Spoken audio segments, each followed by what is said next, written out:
I never told my daughter's ex-boyfriend that I spent 30 years hunting the worst monsters on Earth as a United States Marshal. To him, I was just a frail 70-year-old man who drove a beat-up 1998 Ford pickup. He threatened my family. He told me he would ruin my daughter and burn my house to the ground if she ever tried to leave him. She left anyway. And when he showed up at my property in the dead of night with his hired muscle, well, let us just say my wife and I were waiting for him on the porch. Before I continue this story, let me know where you are watching from in the comments below. Hit like and subscribe if you believe a father's protective instinct never truly retires. The text message from Natalie came in at exactly 2 in the afternoon. It contained only 3 words. Dad, please hurry. I did not call her back. When you get a message like that from your child, you do not ask questions. You just move. I grabbed my keys, walked out to the driveway, and climbed into my rusted 1998 Ford pickup. The engine sputtered a bit before roaring to life, a sound I had grown used to over the years. I made the drive into the city in record time, pushing the old truck as hard as I safely could. Trent Lawson lived in one of those gleaming glass and steel luxury high-rises downtown. It was the kind of building where the doormen wore tailored suits and looked at you like you were a stain on the marble floor. I parked my battered truck right in the loading zone, ignoring the valet's frantic waving. I limped slightly as I walked into the lobby, rolling my shoulders forward to make myself look a little smaller, a little older. It is amazing how invisible you become when people think you are just a fragile old man. I took the elevator up to the penthouse level. When the doors slid open, the sheer opulence of the hallway hit me, but I ignored it. I found Trent's door slightly ajar. I pushed it open and stepped inside. The apartment was immaculate, cold, and sterile, but the scene in the living room was pure chaos. Natalie was frantically shoving clothes into a single canvas duffel bag. Her hands were shaking so violently she could barely close the zipper. She looked up when I walked in, and the sheer panic in my little girl's eyes made my chest tighten. She looked exhausted, terrified, and small. "I am ready," she whispered, her voice cracking. "We have to go before he gets back from his meeting."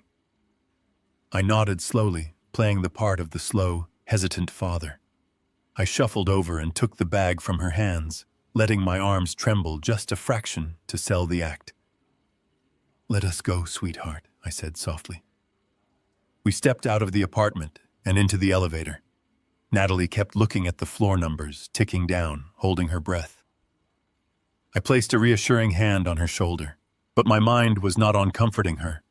My mind was mapping the exits, checking the sight lines, and calculating the distance to the truck.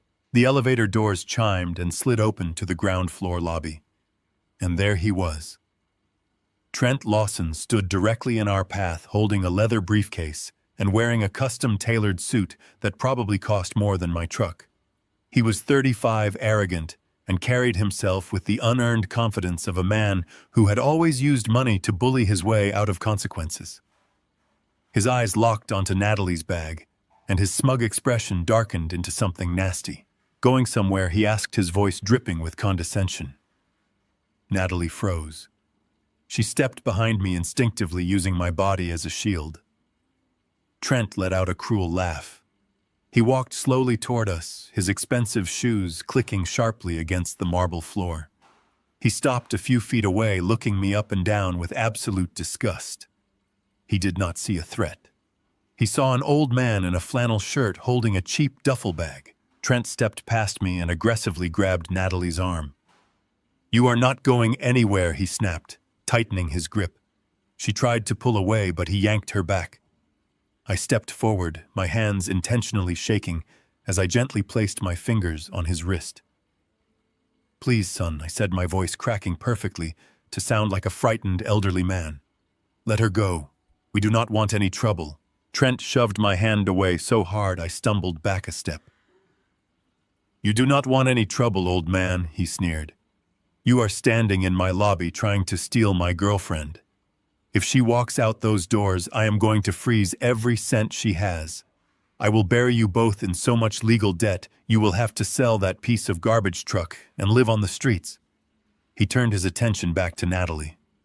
"Get back upstairs now. I kept my head bowed, looking at the marble floor. I let my shoulders slump.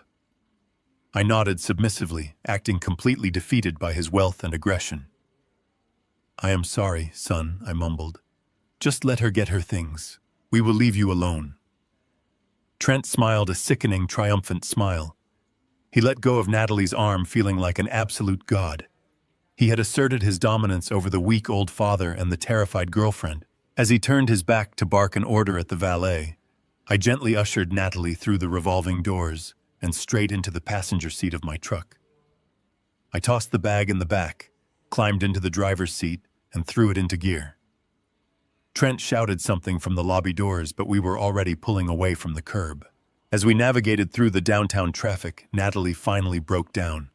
She buried her face in her hands, sobbing uncontrollably. "Dad, I am so sorry," she cried. "He froze our joint accounts this morning. He kept the keys to my car. He told me if I tried to leave, he would ruin my life. I have absolutely nothing left." I just let her cry, keeping my eyes focused on the road ahead. I drove smoothly, blending in with the afternoon traffic. I did not yell. I did not curse Trent's name. I simply assessed the situation. I glanced in my rearview mirror. A black SUV with heavily tinted windows had pulled out of a parking garage 2 blocks behind us and was matching my speed perfectly. When I changed lanes, it changed lanes. When I slowed down for a yellow light, it matched my pace. Trent had sent someone to follow us. Natalie was still crying, detailing the financial abuse she had suffered over the last 6 months.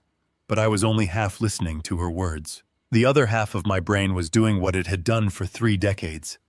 I was tracking the predator in my mirror. Without alarming my daughter, I took a sudden right turn down a narrow industrial street. The black SUV took the turn too, but hung back, trying not to be obvious. I did not speed up. Speeding up tells a tale that you know they are there. Instead, I drove at a perfectly mundane pace, navigating through a maze of complex backroads, delivery alleys, and tight suburban streets. I used the muscle memory of a seasoned operative, utilizing blind corners and timed traffic lights. I took a left through a busy strip mall parking lot, waited for a delivery truck to block the main exit, and slipped out the back service road. Within 10 minutes, the black SUV was completely gone, lost in the suburban sprawl. Natalie never even noticed we were being followed. We drove out of the city and headed toward the heavily wooded property Evelyn and I owned in upstate New York. The transition from concrete to towering pine trees always brought me peace. We pulled up the long gravel driveway and parked near the house. Evelyn was waiting on the porch. She did not ask questions. She took one look at Natalie's tear-stained face, walked down the steps, and wrapped her arms around our daughter. My wife is a sharp, perceptive woman. She spent her career as a federal prosecutor, and she knows how to handle a crisis. Evelyn gently guided Natalie inside the house, leaving me alone on the quiet porch. I was about to head inside when Natalie's phone buzzed from inside the duffel bag I was carrying. I unzipped the canvas, pulled out the phone, and looked at the screen. It was Trent. I swiped to answer and lifted the phone to my ear without saying a word. "You think you are smart?" Old man Trent's voice barked through the speaker, dripping with arrogance. "You think you can just drive away and hide her? I know where you live. I know exactly where your little cabin in the woods is. If you do not put her in a car and send her back to me right now, I am going to send my guys to your property to drag her back. And if you try to stop them, I will make sure you spend your retirement eating out of a dumpster." I did not raise my voice. I did not argue. I just listened to him rant, breathing slowly and evenly. When he finally stopped to catch his breath, assuming I was too paralyzed by fear to speak, I gently pressed the end call button. I slipped the phone into my pocket and looked out at the tree line surrounding my property. Night fell quickly over the woods. Evelyn had made a warm dinner and put Natalie to bed in the guest room. The house was quiet, but my instincts were humming. Around midnight, I was sitting in the dark living room, staring out the front window. The silence of the forest was broken by the crunch of gravel at the very end of my long driveway. The headlights were off, but the moonlight caught the silhouette of the same black SUV from earlier in the afternoon. It idled there, a heavy, menacing presence in the dark. A moment later, a man stepped out of the passenger side. He walked up the driveway, approaching the front of the house. I remained perfectly still in the shadows, watching his every move. He stopped on the lawn, pulled his arm back, and threw something hard.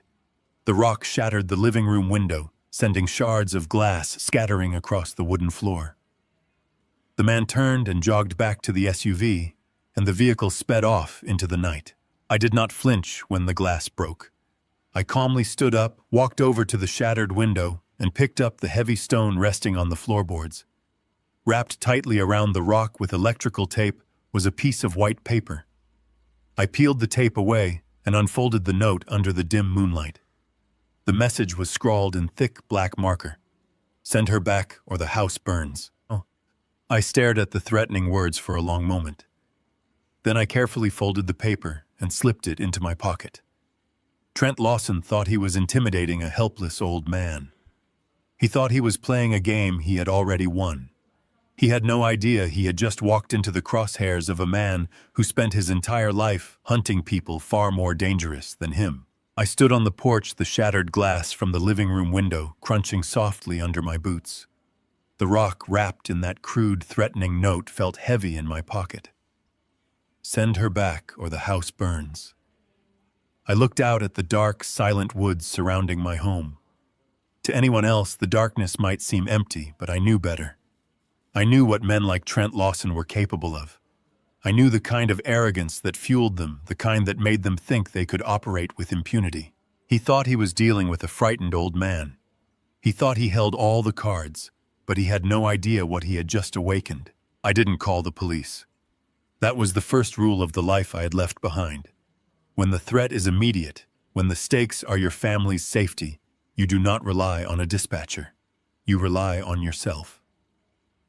I walked back inside, ensuring Natalie was still asleep. She was exhausted, curled up in the guest room, finally finding some fragile peace after the terror of the afternoon.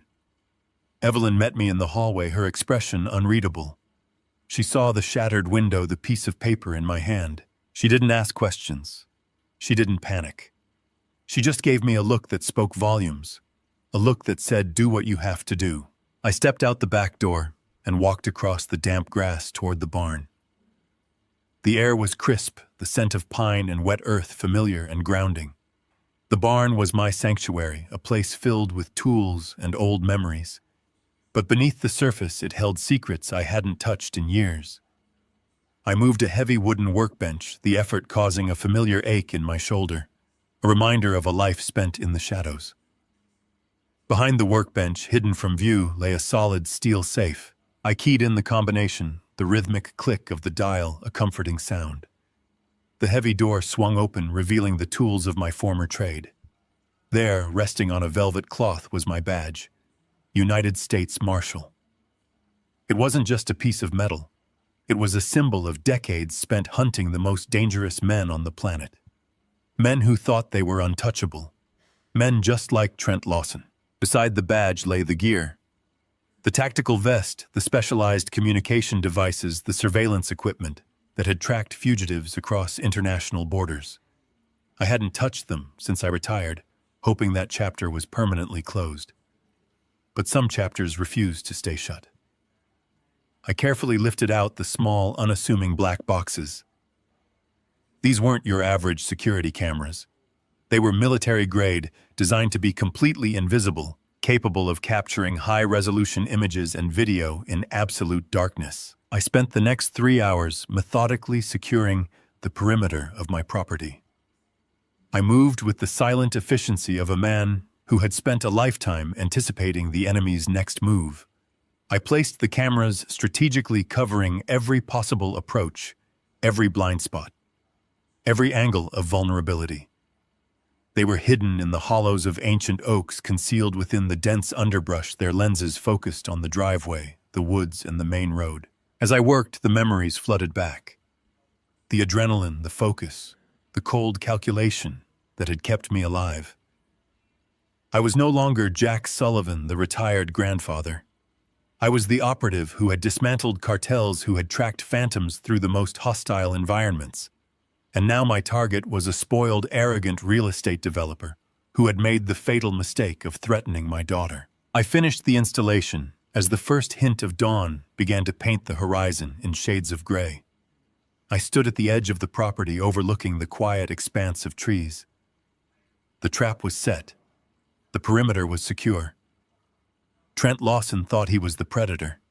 He thought he could bully and intimidate his way to whatever he wanted. But he had just stepped into a carefully constructed cage, and the jaws were about to snap shut. I walked back to the house, the cool morning air a sharp contrast to the heat of my renewed purpose.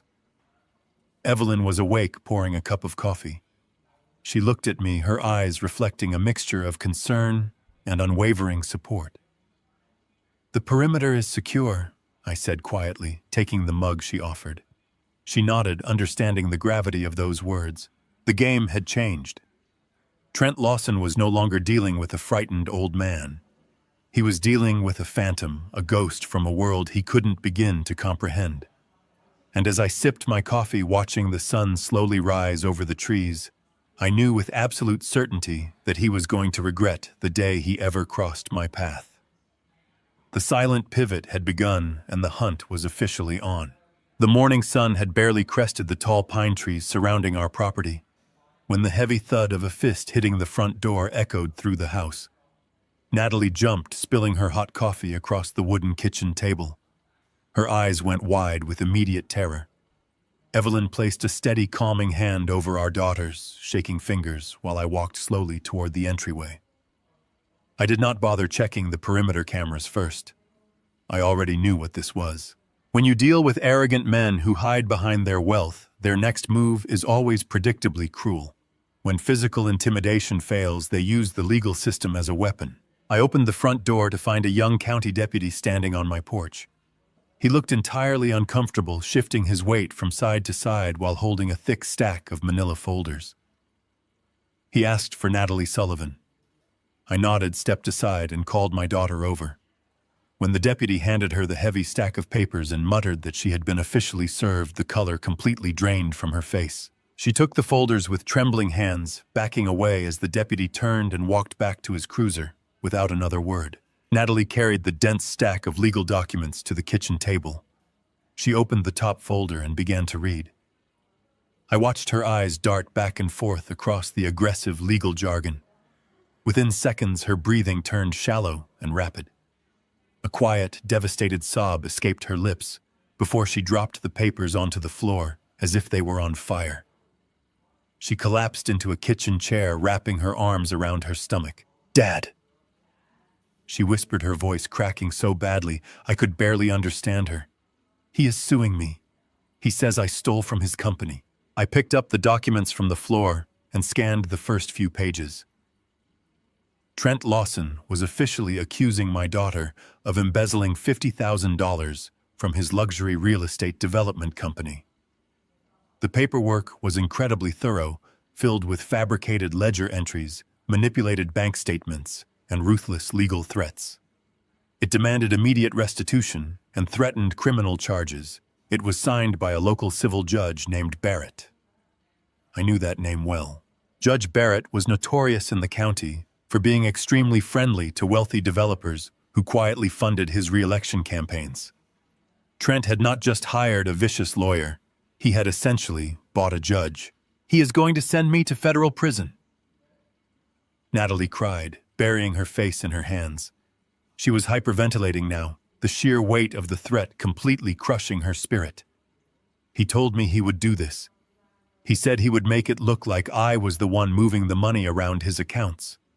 I never touched a single cent of his company funds. I swear to you I never did. But he has all these official documents. He has the judge on his side. They are going to lock me away and ruin my life." Evelyn walked over and wrapped her arms around our daughter, pulling her close. She murmured soft reassurances, stroking her hair. But I remained perfectly still. I did not offer empty promises or frantic apologies. I just stared at the ink on the pages. Trent thought he had executed an absolute masterstroke. He thought he had backed us into a dark corner where our only option was total surrender. Right on cue, my phone vibrated in my pocket. I pulled it out and looked at the bright screen. It was a text message from an unknown number, but I knew exactly who was on the other end. The message read, "I told you I would ruin her, old man. Send her back to me right now and the lawsuit disappears. Keep playing games, and she will spend the next 10 years in a tiny federal cell." I stared at the glowing screen for a long moment. A normal father would have panicked. A normal father would have called the local police begging for help, or perhaps even considered giving in to the demands to save his child from a devastating prison sentence. But I was not a normal father. I had spent 30 years dismantling international criminal empires. I had sat across metal interrogation tables from cartel bosses who made Trent Lawson look like an angry toddler throwing a tantrum in a sandbox. I slipped the phone back into my pocket and walked over to the kitchen table. I pulled out a wooden chair and sat directly across from my trembling daughter. I reached out and placed my rough hands over hers, gently pulling them away from her tear-stained face. "Natalie," I said, my voice low, calm, and entirely steady. "I need you to look at me right now." She blinked, fighting through the heavy tears, her chest still heaving with raw panic. She met my gaze, and I made sure my eyes reflected absolutely nothing but cold, absolute certainty. "You are not going to prison," I told her. "You are not going to a courtroom. You are not going to pay this pathetic man a single dime. And you are certainly never going back to him. But the papers," she sobbed, gesturing weakly at the thick folders on the table. "He has the judge. He has all the money in the world. He has everything." I picked up the stack of legal documents. I felt the heavy weight of them in my hands. To a terrified civilian, this was a guaranteed death sentence. To a man who knew exactly how the justice system actually worked, it was just a pile of cheap paper. And paper burns. "Trent thinks he is fighting a war with money and lawsuits," I explained, keeping my tone perfectly even. "He thinks because he bought a local judge he controls the entire board. But what Trent does not understand is that when you fabricate financial crimes to frame an innocent person, you leave a paper trail. You leave digital fingerprints. He thinks he is using the law as an impenetrable shield, but he just handed us the exact weapon we need to completely destroy his life." Natalie stared at me, her deep panic slowly giving way to confusion. "Dad, what are you talking about?" she asked, wiping a stray tear from her cheek. "How can we possibly fight a millionaire with a corrupt judge in his pocket? We do not even have the money to hire a lawyer to review this mess." I offered her a very faint, reassuring smile. I let go of her hands and stood up, grabbing the fraudulent lawsuit off the table. Evelyn, who had spent her entire career as a ruthless federal prosecutor, caught my eye. She gave me a single knowing nod. She had already recognized the fatal flaw in Trent's arrogant strategy.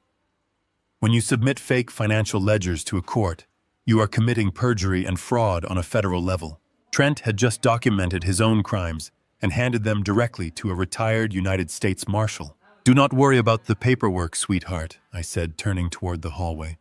"I know people who read this kind of garbage for fun. You just stay here with your mother. Drink your warm coffee. Try to get some rest. I have a very important phone call to make." As I walked away down the quiet hallway, I felt the familiar cold focus settle deep into my bones. Trent Lawson had just crossed an invisible and unforgivable line. By formally accusing my daughter of financial crimes, he had unknowingly opened the door for a full federal inquiry into his own real estate company. He thought he was playing a simple game of local small-town intimidation. He had no idea I was about to drag him into a federal arena where his money and his local judge meant absolutely nothing. He wanted to use the law to ruin my family. I was going to use his own staggering arrogance to ensure he never saw the outside of a maximum security prison cell again. I walked into the small study at the back of the house, shutting the heavy oak door behind me. The room smelled of old paper and leather, a quiet sanctuary where I kept the relics of a past life. I moved toward the bottom drawer of my desk, bypassing the everyday files, and reached for a false bottom panel. Underneath lay a heavy encrypted satellite phone. I had not charged it in 4 years, but the battery life on these government-issued devices was legendary. I pressed the power button and watched the small green screen flicker to life. It was time to call in a ghost. Simon Reed was currently a senior partner at one of the most ruthless corporate law firms in Manhattan. He wore $5,000 suits and billed by the minute. But 20 years ago, Simon was a terrified rookie federal prosecutor assigned to a cartel task force. He had made a careless mistake during a wiretap operation and accidentally exposed his own identity to a syndicate hit squad. They had sent 3 men to his apartment in the dead of night. I was the operative the Marshals sent to intercept them. I sat in the dark of Simon's living room while he hid in a closet. And when the front door splintered open, I made sure those 3 men never took another step. Simon owed me his life and his entire career. He had told me to call if I ever needed anything, no matter the cost. Today, I was collecting that debt. I dialed the secure sequence and waited. It rang twice before a sharp professional voice answered. Simon Reed speaking. Simon. I said, my voice low and steady. It is Jack Sullivan. There was a long silence on the other end of the line. I could hear the faint sound of Manhattan traffic through the receiver, followed by the soft click of a door closing. When Simon spoke again, his corporate edge was completely gone, replaced by the deep respect of a man who remembered exactly who he was talking to. Jack, he said, breathing out slowly. It has been a long time. Is everything all right? Are you and Evelyn safe? We are safe, I replied. But my daughter Natalie has a problem. A local real estate developer named Trent Lawson just served her with a fabricated lawsuit accusing her of embezzling $50,000 from his company. He bought a local judge to rubber stamp the paperwork. He is trying to terrify her into coming back to him. Tell me you have a copy of the filing. Simon said, his voice hardening with the protective instinct of an old friend. Fax it to my secure line. I will have a team of litigators rip it apart before lunch.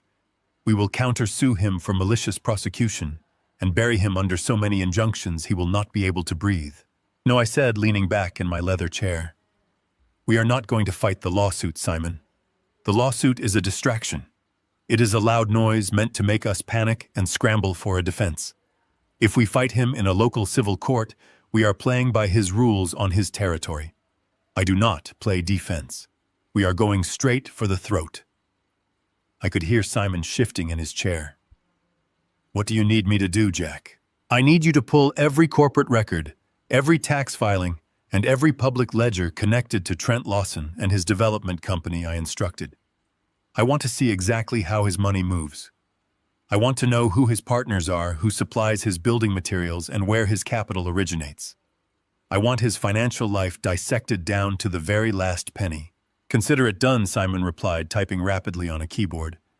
But if this guy is a local heavyweight, he probably uses shell companies to hide his real assets. Public records will only show us the surface. We need a way to look behind the curtain. I am handling that right now, I told him. You gather the public data and cross-reference it with his known assets. I will get the shadow files. We convene in exactly 3 hours. I ended the call and set the phone down on the desk. Simon was right. Public records were just theater designed to satisfy the IRS and local tax assessors. To truly understand a man like Trent Lawson, I needed to see the money he was trying to hide. I needed a forensic accountant with federal clearance. I picked up the satellite phone again and dialed a different number. This one went directly to a secure line inside the Treasury Department. The man who answered was an old task force analyst named Marcus. He had spent his entire career tracing phantom funds for the government. Jack Sullivan, you old hunting dog. Marcus laughed through the receiver. I thought you were sitting on a porch somewhere whittling pieces of wood. I am taking a break from the porch, Marcus, I said, maintaining my serious tone. I need a shadow check on a mid-level real estate developer operating in upstate New York. Name is Trent Lawson. Marcus immediately stopped laughing. The sound of typing replaced his cheerful demeanor. Give me a second, Jack. You know I am not supposed to run off book inquiries without a federal warrant. I know, I replied smoothly. But I also know you still owe me for pulling your brother out of that witness protection disaster in Miami." "Fair enough," Marcus muttered. "Give me the target's name again." I spelled out Trent's full name and the registered title of his primary development company. I listened as Marcus accessed databases that did not officially exist. These were the surveillance networks the government used to track terrorism funding and international smuggling rings. To aim this kind of surveillance at a local arrogant developer was like using a sniper rifle to swat a mosquito. But Trent had brought this upon himself. Jack, Marcus said, his voice dropping to a serious whisper. "I am looking at the preliminary routing numbers for his corporate accounts. Something is extremely wrong here." "Define wrong," I said, gripping the edge of the desk. "He runs a luxury housing development firm, right?" Marcus asked. "But his capital is not coming from domestic loans or standard real estate investors. He is receiving massive wire transfers from offshore accounts routed through the Cayman Islands and Cyprus. They are breaking the deposits into smaller increments to avoid automatic flagging, but the volume is staggering. We are talking millions of dollars flooding into his company for properties that have not even broken ground yet. He is washing cash," I said, the realization clicking perfectly into place. "He is running a commercial washing machine," Marcus confirmed. "The money flows in from overseas, he registers it as anonymous foreign investment capital for his building projects, and then it gets filtered into clean domestic assets. Jack, this is not a local hustle. The routing numbers on these offshore accounts flag back to an Eastern European syndicate the FBI has been trying to nail for 5 years. Your boy Trent is a glorified middleman moving dirty money for some very dangerous people." A cold smile crept across my face. Trent thought he was a king because he had a custom suit and a bought judge, but he was nothing more than a highly expendable pawn for an international cartel. He did not own his empire. He was just holding the keys for monsters he could not possibly control. "Marcus," I said, my voice dropping to a lethal calm. "Keep monitoring those routing numbers. Do not flag them officially yet. Just gather the data." "You got it," Jack, Marcus replied. "Be careful with this guy. If he is holding the bag for a syndicate, he is desperate. Men like that will do anything to keep the money flowing." I hung up the phone and stared out the study window into the dense woods. Trent was desperate. That was why he had panicked when Natalie left. That was why he was trying to terrify her with a fabricated lawsuit. She was not just his girlfriend. She was a liability. He had likely used her name on some of those fraudulent accounts without her knowledge, making her the perfect fall guy if his operation ever collapsed. If she walked away, she could accidentally expose his entire money laundering pipeline. Trent thought he was hunting a terrified girl and her fragile father. He had absolutely no idea that I had just mapped out the entire anatomy of his criminal life. He wanted to play a game of ruin. He was about to find out what real ruin looked like. Exactly 3 hours later, the encrypted satellite phone vibrated against the polished wood of my desk. I picked it up and pressed the green button. Simon did not bother with greetings. He launched straight into the financial autopsy of Trent Lawson. "Jack." "You were right," Simon said, his voice tight with disbelief. "Public records show a highly successful luxury real estate developer. But when my team dug into the subsidiary filings and cross-referenced them with corporate tax returns, the entire picture collapsed. Trent's domestic company is bleeding cash. His high-end apartment buildings are essentially empty. He has not sold a legitimate unit in over 2 years. The man is completely bankrupt on paper." I listened carefully, absorbing the data. "But the company is still operating," I said. "He lives in a penthouse. He drives expensive cars. How is he staying afloat?" "Through a network of heavily layered shell companies," Simon explained. "He has 3 primary holding entities registered in Delaware. These entities are receiving massive continuous cash injections from overseas. He is classifying these injections as anonymous foreign investments for future development projects. But the money just sits there for a few days before being transferred out to various domestic accounts under the guise of contractor payments and material costs. He is washing dirty money, Jack. He is washing millions. I already knew about the overseas money thanks to my contact at the Treasury. But Simon had the corporate blueprints. I needed to know how Trent tied my daughter into this mess. Simon, I said, leaning closer to the receiver. Trent is desperate to get Natalie back. He is using a fabricated lawsuit to terrify her. Why? If he is running a massive laundering operation, the last thing he should want is to draw attention to himself with a local civil suit. Why is she so important to him? I heard the rustle of paper on Simon's end. He let out a long, heavy breath. Because she is the fall guy, Jack. I pulled the incorporation documents for the primary holding company in Delaware, the one receiving the largest offshore deposits. Trent is not listed as the chief executive officer. Natalie is. A cold knot formed in my stomach. Explain that, I said, my voice dropping to a whisper. He either forged her signature or buried the incorporation papers in a stack of everyday documents and tricked her into signing them. Simon explained.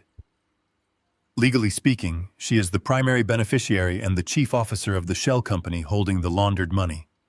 If the IRS or the federal government ever audits that company, Trent walks away clean. Natalie goes to federal prison for decades. The sheer malice of Trent's plan became crystal clear. He had not just manipulated my daughter emotionally. He had systematically turned her into a human shield for a violent criminal syndicate. The lawsuit, Simon continued, speaking rapidly. It is not just about scaring her. It is a trap. He is accusing her of embezzling $50,000. If she gets scared and tries to settle the lawsuit out of court, she will have to sign a settlement agreement. That agreement will officially place her on the legal record, acknowledging her connection to his corporate accounts. It binds her to the shell company permanently. But if she fights the lawsuit in court, discovery will open up his books. The authorities will see the offshore money, and the syndicate will find out Trent exposed their laundering pipeline to a local court. I finished the thought. Exactly, Simon said. Trent is trapped. If Natalie talks to a lawyer or goes to the police, the syndicate will realize their money is at risk. Men who launder millions of dollars do not hire lawyers when their money is threatened. They hire killers. Trent knows his bosses will execute him if this goes public. He needs Natalie back under his absolute control to keep the shell company intact and the syndicate completely blind to his mistakes. He is a dead man walking, I said softly, and he is trying to drag my daughter into the grave with him. Jack, Simon said, his voice lowering with genuine concern. This is no longer a domestic dispute or a fraudulent civil suit. You are dealing with cartel money. If Trent panics and tells his handlers that Natalie is a security risk, they will not just send local thugs to your house. They will send professionals. You need to get Natalie out of the state. You need to put her in protective custody right now. I looked out the study window at the dense, silent woods surrounding my property. I thought about the 30 years I had spent hunting men exactly like Trent's bosses. I thought about the trail cameras I had just installed and the shotgun resting in the locked cabinet. Running was not an option. Running meant looking over our shoulders for the rest of our lives. When you are hunted by wolves, you do not run into the open. You lure the wolves into a cage. We are not running, Simon, I said. If we run, Trent controls the narrative. He will activate his corrupt judge, issue a warrant for her arrest, and use the local police to hunt her down for him. We are going to stay right here. Then what is your play? Jack Simon asked. I am going to bleed him, I replied. Trent is operating on arrogance and fear. He thinks he can bully us into submission before his syndicate bosses notice his mistakes. We are going to expose those mistakes. I want you to draft a formal notification of a federal audit. Use every intimidating legal loophole you can find. I want you to legally freeze the assets in that Delaware shell company by the end of the day. Jack, if I freeze that account, the offshore deposits will bounce back, Simon warned. The syndicate will instantly know something is wrong. They will demand answers from Trent. That is exactly what I want, I told him. I want Trent to feel the leash tightening around his neck. I want him to realize his money is gone, his power is an illusion, and his bosses are coming for him. When a predator is starved and cornered, he gets sloppy. He stops thinking and he starts reacting. I want him to panic. I want him to come to me. I hung up the phone before Simon could argue. I sat in the quiet study, letting the reality of the situation settle over me.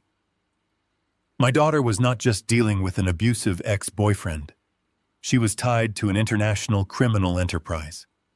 Trent Lawson thought he had engineered the perfect crime. He thought he could use a fragile old man and a terrified woman to protect his empire. He was about to learn a very hard lesson about the kind of men who actually operate in the dark. I stood up from the desk and walked out of the study. It was time to start dismantling Trent's life, piece by piece. We needed basic supplies to keep up the appearance of a normal routine. Evelyn was compiling a list of dry goods in the kitchen, and I offered to take Natalie to the small local grocery store just a few miles from our property. It was a calculated risk, but my daughter needed to get out of the house to feel some semblance of normalcy after the terror of the morning. I drove the old Ford pickup, keeping my eyes constantly scanning the mirrors. There was no black SUV tailing us this time. Trent was either getting smarter or he was getting desperate enough to change his tactics. The grocery store was quiet, a sleepy little rural market with flickering fluorescent lights and narrow aisles. The smell of old floor wax and fresh citrus hung in the air. Natalie grabbed a red plastic basket and walked slowly toward the produce section. Her shoulders were still tense, her eyes darting toward the automatic sliding doors every time they hissed open. I stayed a few paces behind her, giving her space but keeping her constantly within my line of sight. I slipped away for just a moment to grab a bag of coffee beans one aisle over. It was a brief intentional separation, a tactical opening I allowed so Trent would feel confident enough to strike if he was watching us. I heard the sharp intake of breath before I even rounded the corner. I stepped quietly to the edge of aisle 4 and looked down the narrow corridor. Trent Lawson had ambushed my daughter. He had managed to slip into the store unnoticed, and now he was standing far too close to her, completely blocking her path to the main checkout lanes. He wore a heavy designer wool coat that looked entirely out of place in the dusty local market. His face was twisted into a mask of ugly desperation and rage. "You think you can just ignore my calls," he hissed, leaning directly into her personal space. "You think you can hide in the woods with your pathetic parents, and I will just let this lawsuit go." Natalie backed up until her shoulders hit the canned goods shelf. She looked absolutely terrified, clutching the red plastic basket against her chest like a fragile shield. "I told you I am done, Trent," she stammered, her voice barely a whisper. "Please, just leave me alone." Trent slammed his hand against the metal shelving right next to her head. A few cans rattled and fell to the linoleum floor, rolling away into the center of the aisle. "You do not tell me when we are done," he snarled, his voice vibrating with barely contained violence. "You are coming back to the city with me right now. You are going to sign the settlement papers for the embezzlement lawsuit, and you are going to do exactly what I tell you to do. If you do not, I swear to you, I will destroy your parents' retirement. I will take their house and I will leave them rotting on the street." I took a deep breath, letting my posture completely crumble. I rounded the corner, letting my shoulders drop, and my hands begin to shake uncontrollably. I intentionally knocked a box of cereal off a display, making a loud, clumsy noise to announce my presence. Trent turned his head sharply, his eyes locking onto me with absolute disgust. "Please, son," I said, my voice high and trembling. I stepped forward, holding my hands up in a gesture of total surrender. "Please do not hurt my daughter. We do not want any trouble. Just let her walk away. We will not bother you again, I promise." Trent let out a short, cruel laugh. He stepped away from Natalie and walked slowly toward me. The pure arrogance radiating off him was almost suffocating. He looked at my faded flannel shirt, my stooped posture, and my worn-out work boots. "You are pathetic, old man," he said, shaking his head slowly. "I told you to send her back to me, and you thought you could play games. Now you are both going to pay for it." I took another shuffling step forward, deliberately placing myself between him and my terrified daughter. I reached out a trembling hand and gently touched the deep pocket of his heavy designer coat. "Please," I begged, letting real tears well up in the corners of my eyes. "I will do whatever you want. I will give you my truck. I will give you my life savings. Just please do not take my little girl to prison." Trent sneered, his face contorting with absolute contempt. He looked down at my shaking hand resting against his expensive wool coat. "Do not touch me, you piece of trash," he barked. He raised his arm and shoved me violently in the chest. I let my body go completely limp. I did not brace myself or try to catch my balance. I allowed the sheer force of his shove to throw me backward, landing hard on the cold linoleum floor. The impact echoed loudly down the empty grocery aisle. My elbow took the brunt of the fall, sending a sharp spike of real pain up my arm, but I ignored it. I lay on the floor groaning weakly and clutching my chest, as if the breath had been completely knocked out of me. "Dad!" Natalie screamed, dropping her plastic basket and running toward me. She dropped to her knees beside me, wrapping her arms around my shoulders to protect me. She looked up at Trent with absolute hatred mixing with her terror. "You are a monster," she cried out. Trent just stood there looking down at me, sprawled on the dirty grocery store floor. He let out a loud, booming laugh that filled the quiet market.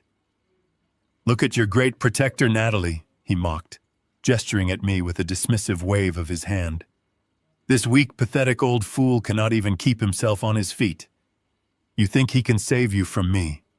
You think he can stop what is coming. You are both nothing but dead weight." I let out another weak groan, squeezing my eyes shut as if I were in immense physical pain. Natalie was sobbing, begging me to get up, but I stayed perfectly still on the floor, playing the role of the defeated, helpless victim to absolute perfection. Trent adjusted the lapels of his heavy coat, feeling like an absolute king. He had asserted his dominance physically and mentally.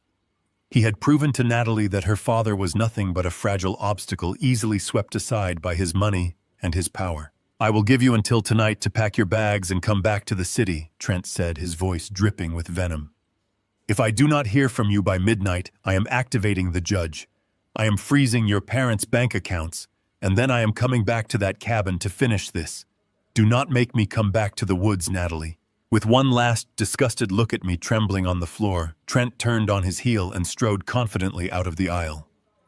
We listened to his heavy footsteps echo toward the front automatic doors and fade into the parking lot. Natalie was still crying, holding onto my shirt, begging me to tell her I was all right. I slowly opened my eyes and looked at my daughter. The trembling in my hands instantly stopped. The fear in my eyes vanished completely, replaced by the cold, calculating focus of a man doing his job. I sat up smoothly, brushing the dust off my flannel shirt. I was perfectly fine. Trent thought he had just won the war, but he did not realize that his arrogance had just given me exactly what I needed to destroy him. I lay on the cold linoleum floor of the grocery store aisle, letting out a long, shaky breath. My elbows stung from the impact and my shoulder ached, but my mind was entirely focused. Trent Lawson stood over me, his expensive leather shoes just inches from my face. He was laughing, a cruel, dismissive sound that echoed through the quiet market. He thought he had broken me. He thought he had proven to Natalie that her father was nothing but a fragile, useless old man. He was riding a high of absolute arrogant victory, and that was exactly what I needed. When a predator believes he has won, he stops paying attention. He gets careless. Trent was so focused on humiliating me, so consumed by his own ego, that he did not notice my right hand slipping slowly toward the heavy wool fabric of his custom-tailored overcoat. "Please," I whimpered, letting my voice crack with manufactured terror. "I am sorry. Just leave her alone." I shifted my weight on the floor, pretending to struggle to push myself up. As I moved, I let my right arm brush clumsily against the deep side pocket of his coat. It was a chaotic, uncoordinated movement to anyone watching.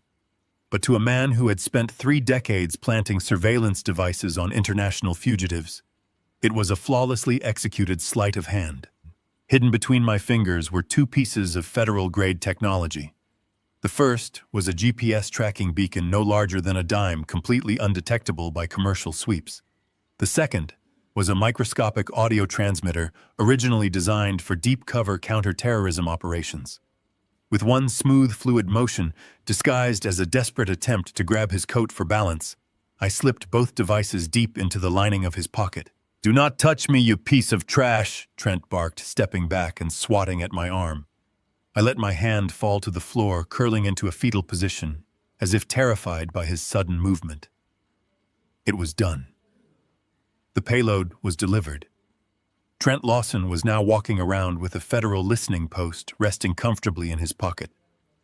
Every move he made, every conversation he had, every frantic phone call to his syndicate bosses, I would hear it all. Trent adjusted his lapels, his face twisting into a mask of pure disgust. "I will give you until tonight to pack your bags and come back to the city," he said, his voice dropping to a menacing hiss aimed directly at Natalie. "If I do not hear from you by midnight, I am activating the judge. I am freezing your parents' bank accounts, and then I am coming back to that cabin to finish this. Do not make me come back to the woods, Natalie." He turned on his heel and strode confidently out of the aisle, his heavy footsteps fading toward the automatic doors. Natalie dropped to her knees beside me, her face pale and streaked with fresh tears. She wrapped her arms around my shoulders, trying to help me sit up. "Dad," she sobbed, her voice trembling violently. "Oh my God. Dad, are you okay? I am so sorry. I am so sorry." I waited until I heard the distant chime of the grocery store doors sliding shut. I waited until I knew Trent was walking across the parking lot, completely oblivious to the fact that he had just handed me the keys to his entire criminal empire. Then the trembling in my hands stopped. The frightened slump in my shoulders vanished. I sat up smoothly, brushing the dust off my flannel shirt. I looked at my daughter, and the terrified old man she had just seen was gone. My expression hardened into the cold, calculating focus of a U.S. Marshal. "I am fine, sweetheart," I said, my voice low, even and completely steady. Natalie froze, staring at me in shock. Her tears slowed, replaced by pure confusion. "But he shoved you," she stammered. "You fell so hard." "I let him shove me," I explained, keeping my tone perfectly calm. I needed him to get close. I needed him to feel untouchable. When a man like Trent feels powerful, he stops looking for the trap. "Trap," Natalie echoed, wiping a tear from her cheek. "Dad, what did you do, huh?" I stood up, offering her my hand. She took it, and I pulled her gently to her feet. I picked up her fallen plastic basket and handed it back to her. "I just put a collar on him," I said quietly. "He thinks he is leaving here to ruin our lives. He has no idea he is walking straight into a federal monitoring net. Every step he takes from now on, every word he speaks, I am going to know about it. We are going to let him go back to the city. We are going to let him feel victorious. And then we are going to burn his entire world to the ground." I guided a still stunned Natalie toward the checkout lanes, paying for our few items with cash. We walked out to the rusted Ford pickup in silence. As I started the engine and pulled out onto the quiet rural road, I felt the familiar cold rhythm of a hunt taking over. Trent Lawson had just crossed the point of no return. He had threatened my family. He had put his hands on me. He thought he was playing a game of intimidation. He did not realize the board had just flipped, and he was now nothing more than a target on a radar screen. I drove Natalie back to our property in complete silence, letting the quiet hum of the old truck soothe her frayed nerves. Evelyn met us at the front door. She did not ask about the grocery store or the tears streaming down our daughter's face. She simply wrapped her arms around Natalie and guided her toward the warm kitchen. I walked straight down the hallway to my study and locked the heavy oak door behind me. It was time to go to work. I powered up the encrypted receiver I had pulled from the steel safe earlier that morning. The digital frequency locked onto the tracking beacon almost immediately. I slipped the heavy black headphones over my ears and closed my eyes, letting my other senses fade away. The audio feed from the microscopic bug I had dropped into the deep pocket of Trent's coat was incredibly clear. I could hear the powerful roar of his luxury car engine and the sound of his heavy, frantic breathing. Trent was driving recklessly fast. I listened as he hit a button on his dashboard system to dial a number. The line rang twice before a cold, abrasive voice answered. The man on the other end spoke with a thick Eastern European accent, and his tone was entirely devoid of human emotion. Trent sounded completely different now. The arrogant, towering bully who had just cornered my daughter in a grocery aisle was entirely gone. In his place was a terrified, desperate middleman scrambling to save his own skin. Trent stammered as he tried to explain the sudden delay in the real estate transfers. He told his offshore handler that the domestic holding accounts were temporarily stalled. He tried to blame Natalie. He told the man on the phone that his girlfriend had run away and might be trying to complicate the corporate structure to extort him. The voice on the phone did not care about his pathetic excuses. The handler stated with chilling clarity that $5 million was currently sitting in the Delaware holding account, waiting to be washed through domestic contractors. The handler gave Trent exactly 48 hours to process the funds. If the money did not move by then, they would send a cleanup crew to handle Trent permanently. The line went dead. I listened to Trent slam his fist violently against the steering wheel, screaming in pure, unfiltered panic. I had everything I needed. I had a pristine digital recording of Trent admitting to holding syndicate money and directly engaging with his offshore handlers. I extracted the audio file from the receiver and packaged it with the offshore routing numbers my contact Marcus had pulled for me earlier in the day. I opened a highly classified communication portal on my satellite phone and sent the entire encrypted package directly to my old federal task force commander in Washington.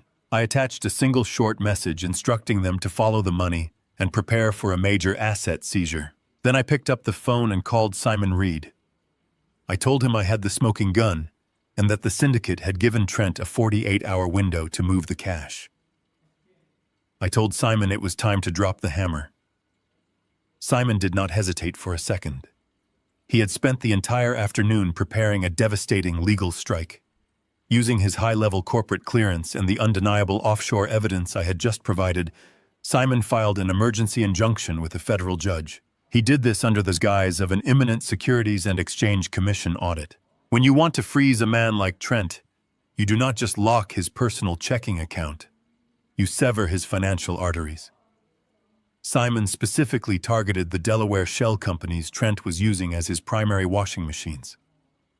By classifying the sudden influx of anonymous foreign capital as a critical and immediate national security risk, Simon completely bypassed the usual slow civil court delays. It was a flawless, ruthless legal maneuver. Within 20 minutes, a federal hold was placed on every single corporate asset tied to Trent's name. The money was trapped. The accounts were frozen solid. The shell companies were entirely dead. I kept the headphones on, listening closely to the live feed from Trent's coat pocket.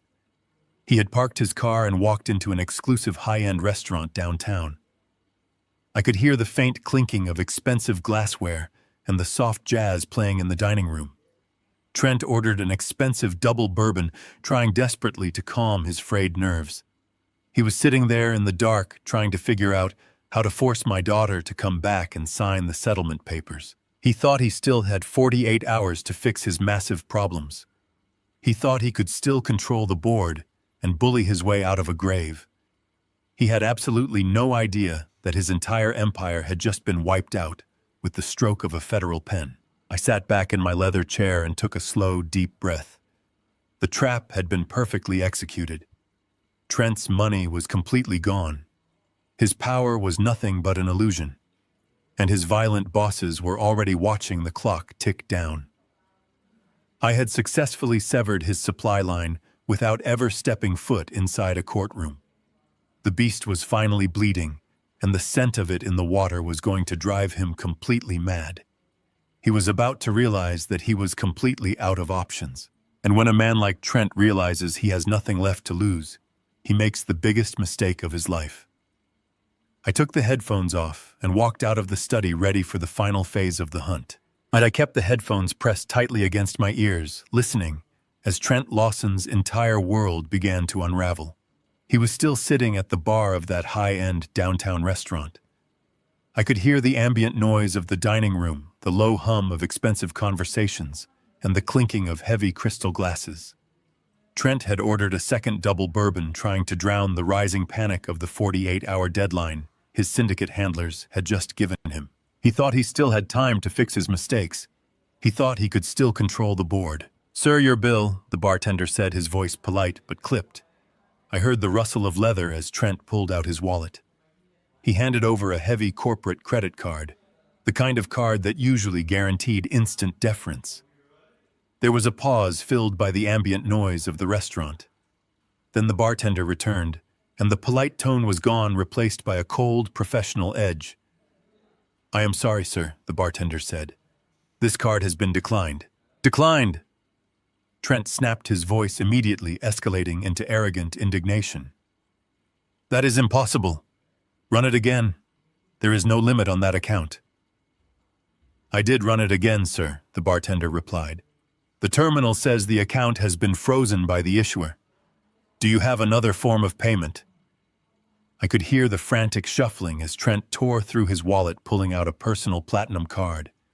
"Here," he muttered angrily. "Use this one and bring me another drink." The silence that followed was agonizingly slow. I pictured Trent sitting there adjusting the cuffs of his expensive suit, trying to maintain his aura of invincibility, while his heart began to pound a little faster.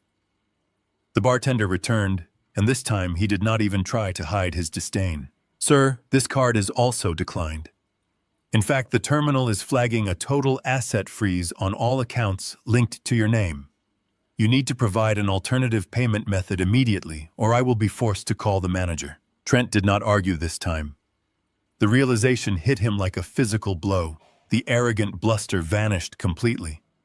I heard him frantically scramble, pulling a wad of emergency cash from his money clip, throwing it onto the mahogany bar, and practically running out of the restaurant. The audio feed picked up the sound of his heavy breathing as he sprinted across the pavement toward his luxury car. He slammed the car door shut, sealing himself inside the quiet cabin. He immediately started dialing his phone. He called his primary financial controller, his voice shaking with naked terror. "Why are my cards declining?" Trent yelled the moment the line connected. "Why is the bank saying my accounts are frozen?" The controller sounded absolutely terrified. "Trent, I do not know what is happening," he stammered. "The banks are not talking to us. The holding accounts in Delaware are completely locked. I tried to log into the corporate portal, and the system is displaying a federal injunction notice. The Securities and Exchange Commission has initiated an emergency audit. Trent, they have frozen everything. Every single penny is trapped." Trent let out a sound that was half gasp, half scream. "The SEC," he choked out. "How? Why?" "The offshore transfers were clean. We broke the deposits down exactly like they told us to." "It was not a random flag," Trent the controller said, his voice dropping to a terrified whisper. "The injunction specifically targeted the primary holding entity, the one registered under Natalie Sullivan's name." Trent dropped the phone. I heard it clatter against the center console of his car. He began to hyperventilate, gasping for air as the walls of his carefully constructed reality completely collapsed. The money was gone. The shell company was dead. The federal government was currently ripping through his ledgers. And the absolute worst realization of all was just beginning to dawn on him. His secondary burner phone began to ring.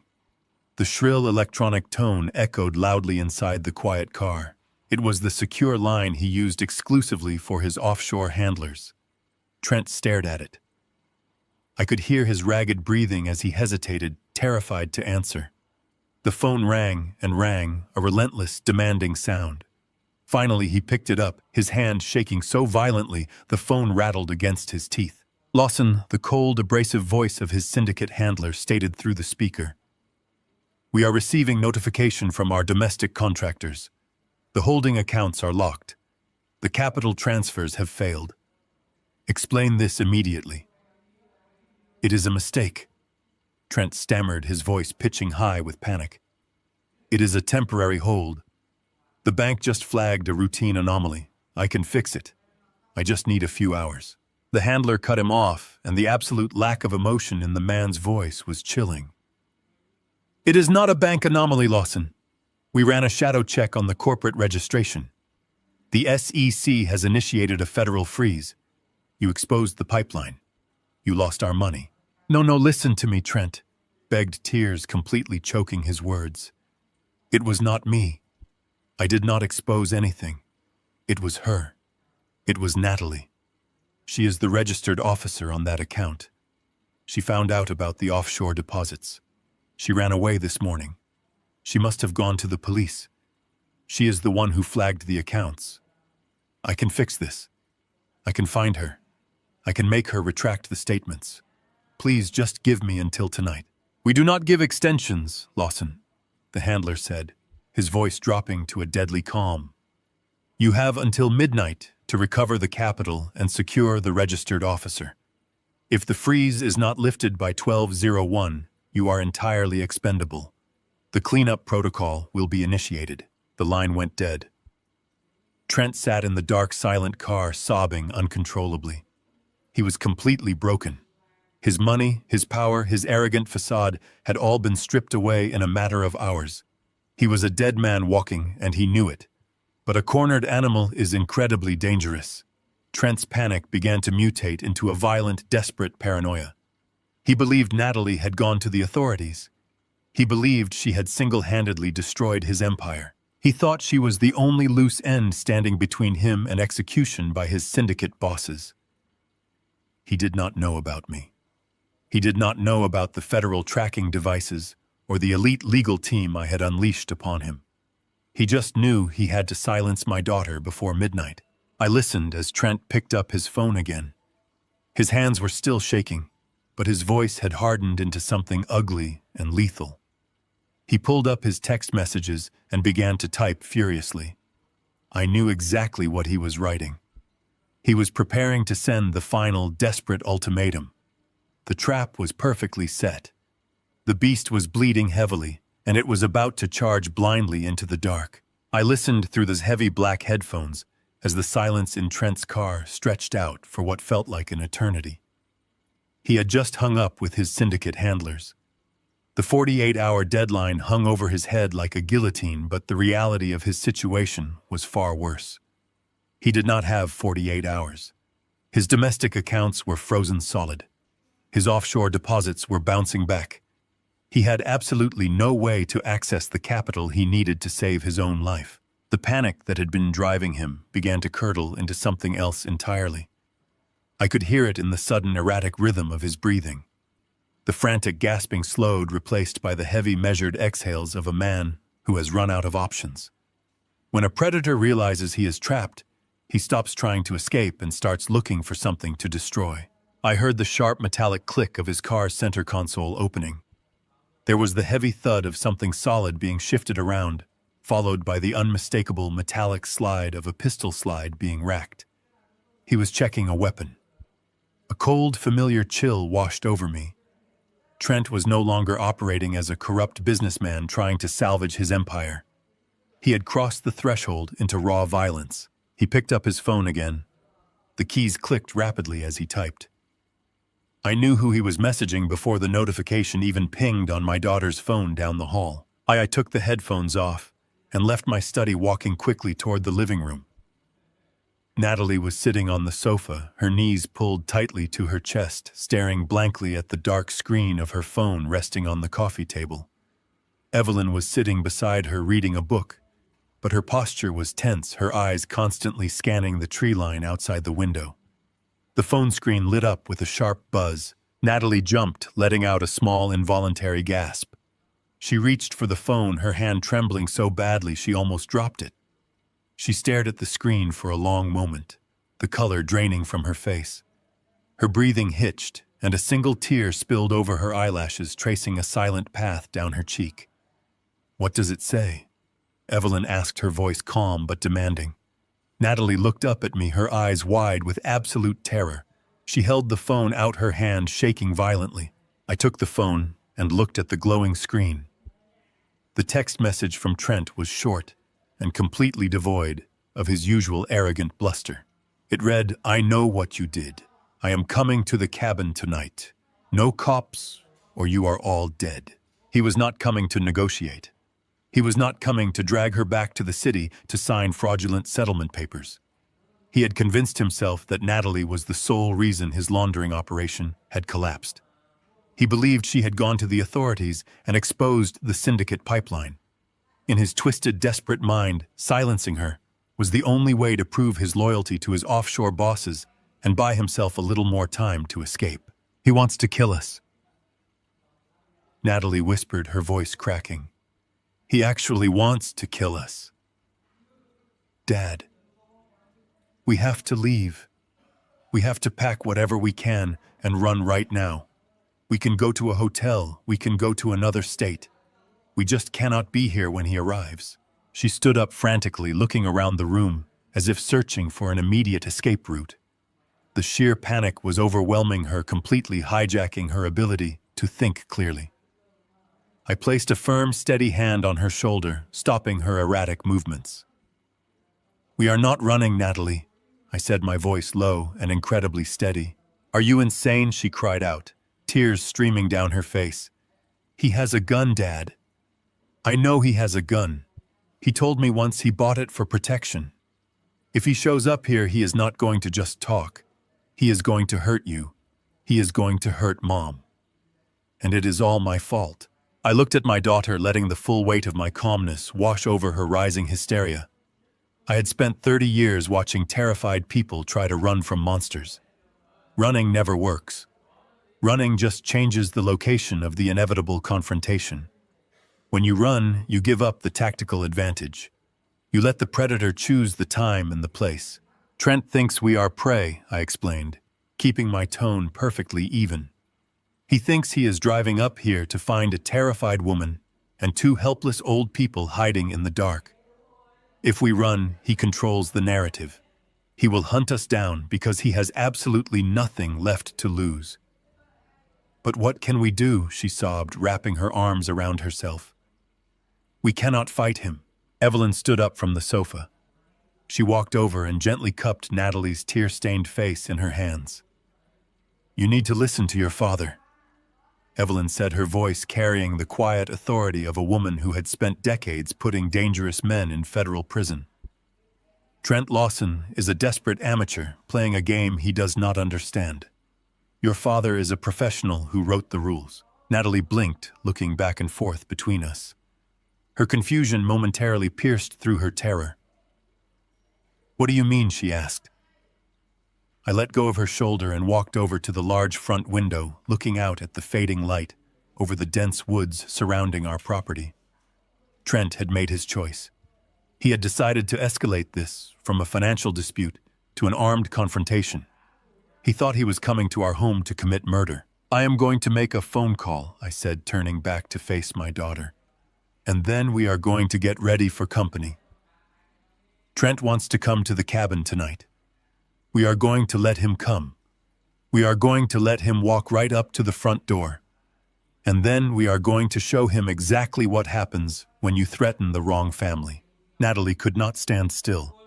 She paced the length of the living room, her hands frantically running through her hair.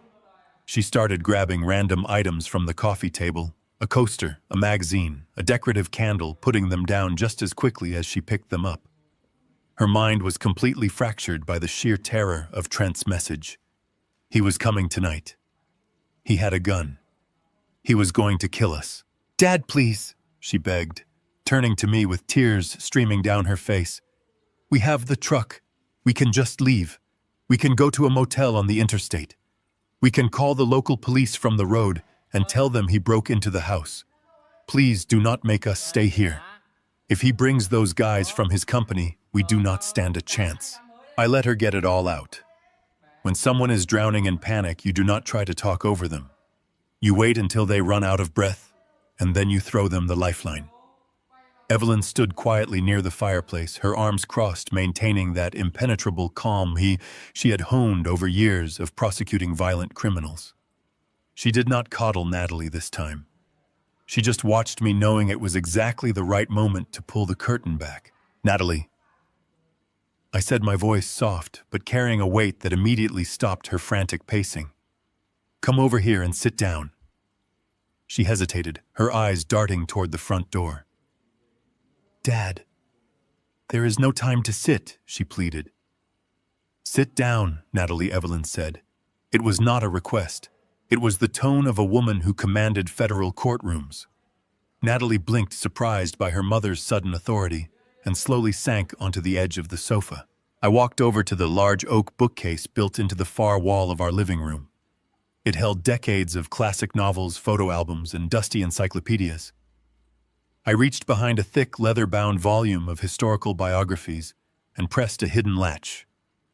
With a soft mechanical click, a section of the shelving slid forward and swung open like a heavy door. Natalie let out a small, confused gasp. Behind the false bookcase was a recessed alcove lined with matte black steel. Inside the alcove sat a wide, high-definition surveillance monitor and a complex communications terminal that looked entirely out of place in our rustic upstate cabin. The screen was divided into a dozen different grids, each displaying a crystal-clear night vision feed of the deep woods, the gravel driveway, the main access road, and the perimeter gate. "What is that?" Natalie whispered, staring at the glowing screens. "Are those cameras on our property?" I did not answer her immediately. I reached into the alcove and opened a small, reinforced lockbox, resting on the shelf below the monitor. I reached inside and felt the heavy, familiar weight of solid silver and brass. I pulled it out, holding it loosely in my right hand, and walked back over to the coffee table where my daughter was sitting. I stood in front of her for a moment, letting the silence fill the room. Then I slowly opened my hand and placed the object onto the polished wood of the coffee table. It landed with a heavy metallic thud. It was a solid silver star set inside a brass circle deeply engraved with the seal of the United States government. The words United States Marshal gleamed under the soft light of the living room lamps. Natalie stared at this badge. She looked at the silver star, then up at the surveillance monitors displaying our property, then back down at the badge. Her brain was struggling to reconcile the fragile, retired old man she had known her entire life with the federal insignia resting on the table. "Dad," she stammered, her voice barely a whisper. "What is this? Where did you get this? Where did you—" I pulled up a chair and sat directly across from her. I leaned forward, resting my elbows on my knees. "I earned it," I told her, keeping my voice incredibly steady. "I spent 30 years earning it. I know you thought I worked a quiet administrative job for the government. I know you thought I pushed paper in a dull office building until I got too old and retired to this cabin. But that was a story we told you to keep you safe so you could have a normal life." She shook her head slowly, trying to process the magnitude of the lie. "You were a police officer?" she asked. "No," Evelyn answered, stepping forward and placing a hand on my shoulder. "Your father was not a police officer, Natalie. Local police officers hand out speeding tickets and respond to domestic disputes. Your father was a federal fugitive investigator." I looked at my daughter, letting her see past the flannel shirt and the gray hair. "Trent thinks he is coming here to terrorize a helpless family," I explained. "He thinks he is a powerful man because he launders money for a syndicate and bought a local judge. But Trent is nothing but an amateur playing a very dangerous game. He told you no cops because he thinks he can control this environment. He has no idea that I already planted a federal tracking bug on him at the grocery store.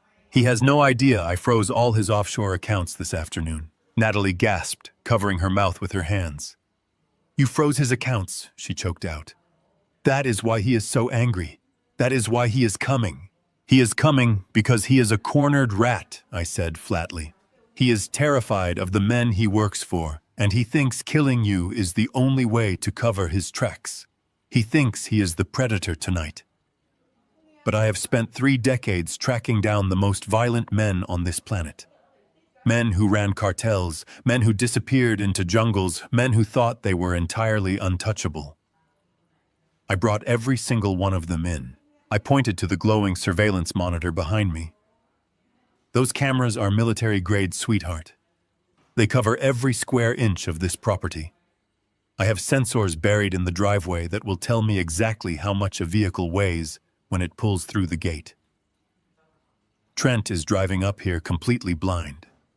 He is walking into a fortified federal perimeter that I designed myself." Natalie stared at the monitors, watching the silent green feeds of the dark woods. The frantic terror that had been consuming her slowly began to recede, replaced by a profound, staggering shock. The man she had been terrified of, the man who had controlled her life, ruined her finances, and threatened to burn her house down, was walking into a trap set by an apex predator. "Are you going to shoot him?" she asked, her voice trembling, but strangely calm. I let out a slow breath. "I am not going to have to shoot him," I told her. "I am going to let him breach the property. I am going to let him walk right up to this porch and make his threats. He is going to break federal laws on camera, proving his intent to commit murder. And then we are going to drop a cage on him so heavy he will never see the outside of a prison wall for the rest of his miserable life." I stood up and picked the heavy silver badge off the coffee table. I slipped it into my pocket, feeling the familiar weight settle against my hip. I looked down at my daughter, seeing the realization finally taking hold in her eyes. She was no longer a victim waiting to be rescued. She was standing behind a shield she never knew existed. "Do not pack your bags, Natalie," I said, my voice echoing with absolute finality. "We are not running from Trent Lawson. We are going to finish him." Jack walked out of the living room, heading down the hallway to make his call to the task force commander. The heavy silence he left behind was filled only by the soft electronic hum of the surveillance monitors hidden in the wall. Natalie kept staring at the glowing green screens, watching the silent woods. She wrapped her arms around her waist, trembling, but not entirely from fear anymore. The shock of the revelation had completely rewritten her understanding of her own life. Evelyn moved gracefully across the room and sat down next to our daughter. She smoothed a stray lock of hair behind Natalie's ear, her touch gentle but grounded in absolute certainty. Evelyn had spent her career staring down murderers and extortionists in federal courtrooms. She knew exactly how to dismantle panic. "How long have you known?" Natalie whispered, keeping her eyes fixed on the camera feeds. "Since the day I met him," Evelyn answered, her voice carrying a warm, steady rhythm. "I was a junior federal prosecutor handling a massive racketeering case. We had a cartel boss who had slipped the net and vanished into the deep wilderness of the Pacific Northwest. Local law enforcement could not find him. The federal tracking teams lost his trail after 3 days. He had millions of dollars and a private army protecting him. We thought he was gone forever." Natalie finally turned to look at her mother. "And Dad found him?" she asked. Evelyn smiled a small, proud smile. "Your father did not just find him, Natalie. The Marshal service sent your father in alone. He did not wear a suit, and he did not sit behind a desk. He vanished into the mountains for 3 weeks.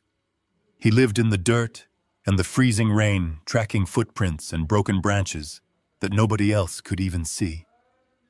He survived on ration bars and river water, waiting for the perfect moment to strike. When he finally brought that cartel boss into my courtroom, the man was absolutely terrified. He kept looking over his shoulder at your father, like he had been hunted by a ghost. That was the day I knew I was going to marry him," Evelyn confessed, her eyes softening with the memory. "I knew that a man with that much discipline and that much quiet strength would never let anything harm the people he loved." Evelyn reached out and took both of Natalie's hands in hers.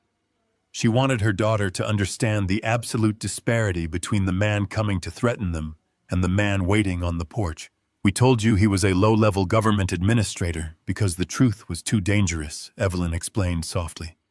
"We wanted you to go to school and have friends and sleep soundly at night without worrying that someone your father put in a maximum security prison might come looking for revenge.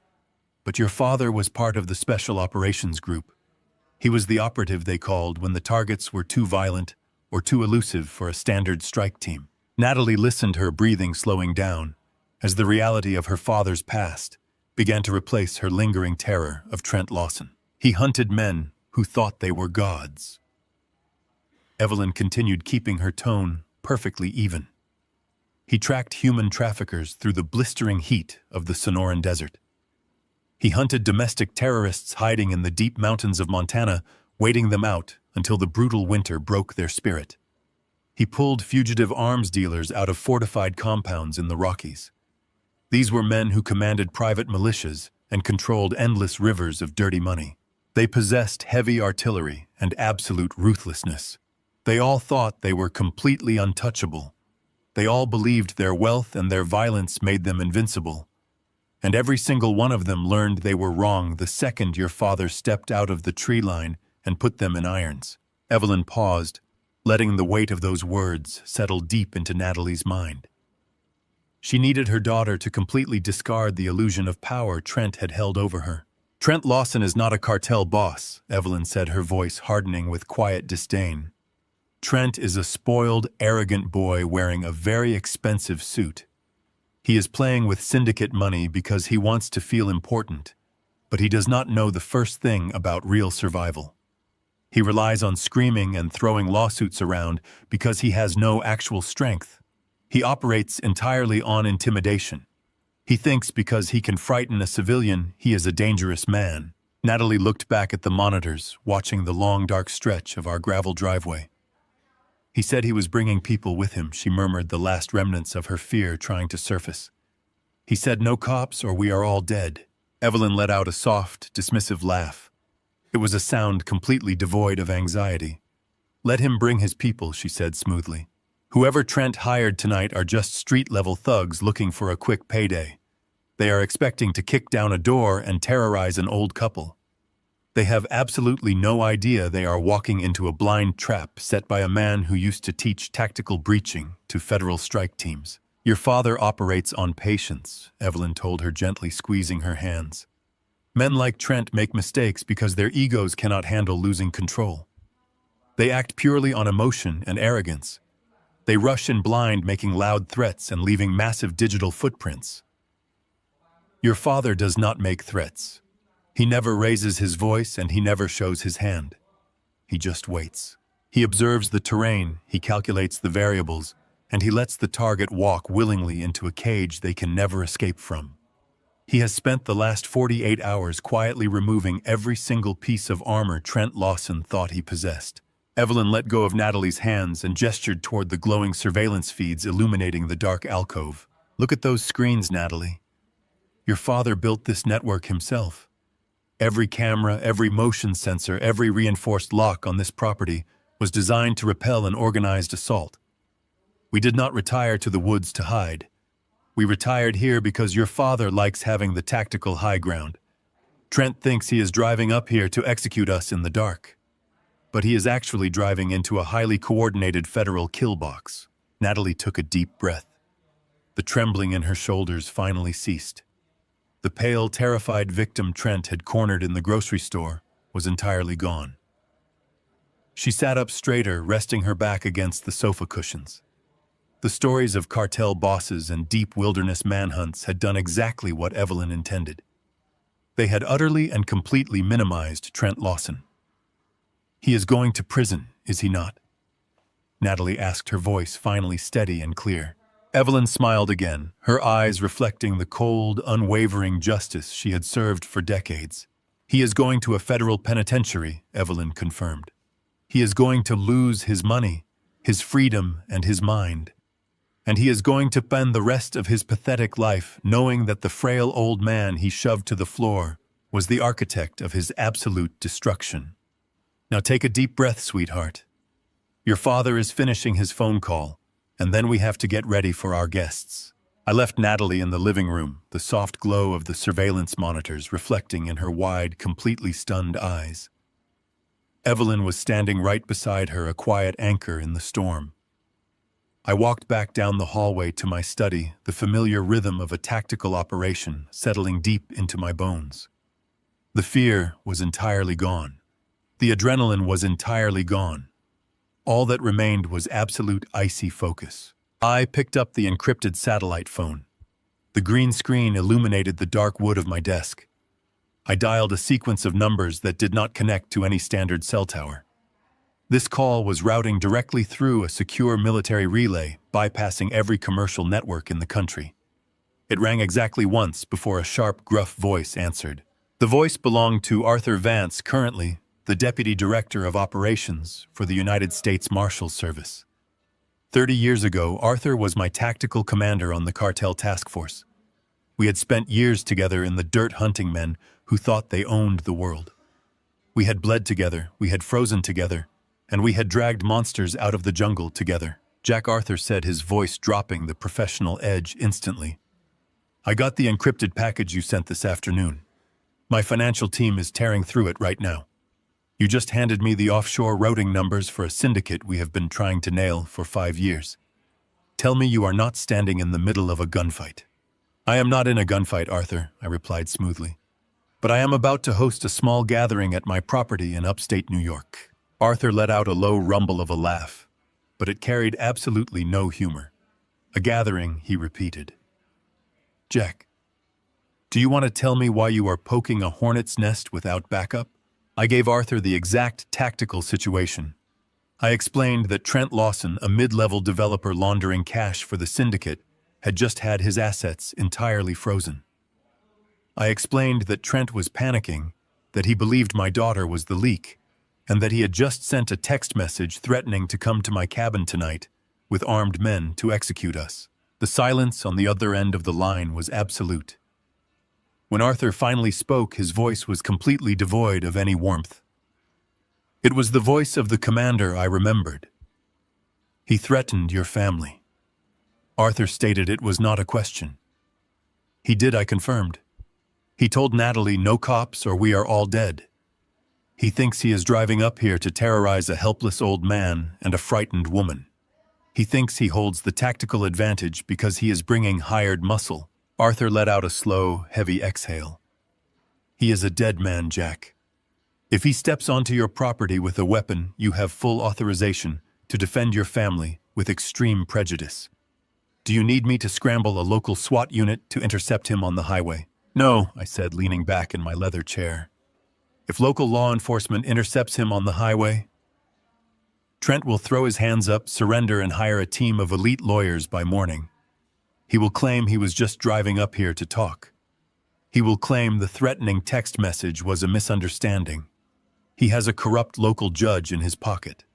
He will drag Natalie through years of civil litigation, and he might actually beat the syndicate charges if his lawyers can muddy the financial waters. I do not want him intercepted on the highway, Arthur. I want him to complete the breach. You want him to step into the trap, Arthur said, understanding perfectly. I want him to breach the perimeter gate, I explained. I want him to walk up my driveway holding a weapon with clear intent to commit murder. I want it all captured on the military-grade surveillance cameras I installed this morning. But I do not want to pull the trigger, Arthur. If I shoot him, the syndicate might send professionals to finish the job. I want him taken alive. I want him placed in federal custody so he can realize exactly what he just walked into. I want him to spend the next 40 years in a concrete box, thinking about the old man he pushed down in a grocery store. I need a specialized containment team. Arthur, I continued, I need operatives who can move silently through deep woods and execute a flawless, non-lethal takedown. I need you to drop a net on this property so tight that not even a shadow gets out. You got it, Jack. Arthur said, his fingers already typing furiously on a keyboard. I have a rapid response tactical unit currently staged at a federal facility just 40 miles from your location. I am activating them right now. They will deploy in unmarked vehicles. They will approach your property entirely dark. They will set up a perimeter in the tree line surrounding your house. No sirens, no flashing lights. Just ghosts in the woods. I appreciate it, Arthur, I said. Tell the team leader to coordinate on frequency delta. I will monitor their approach through my perimeter sensors. Give me 90 minutes, Jack, Arthur promised.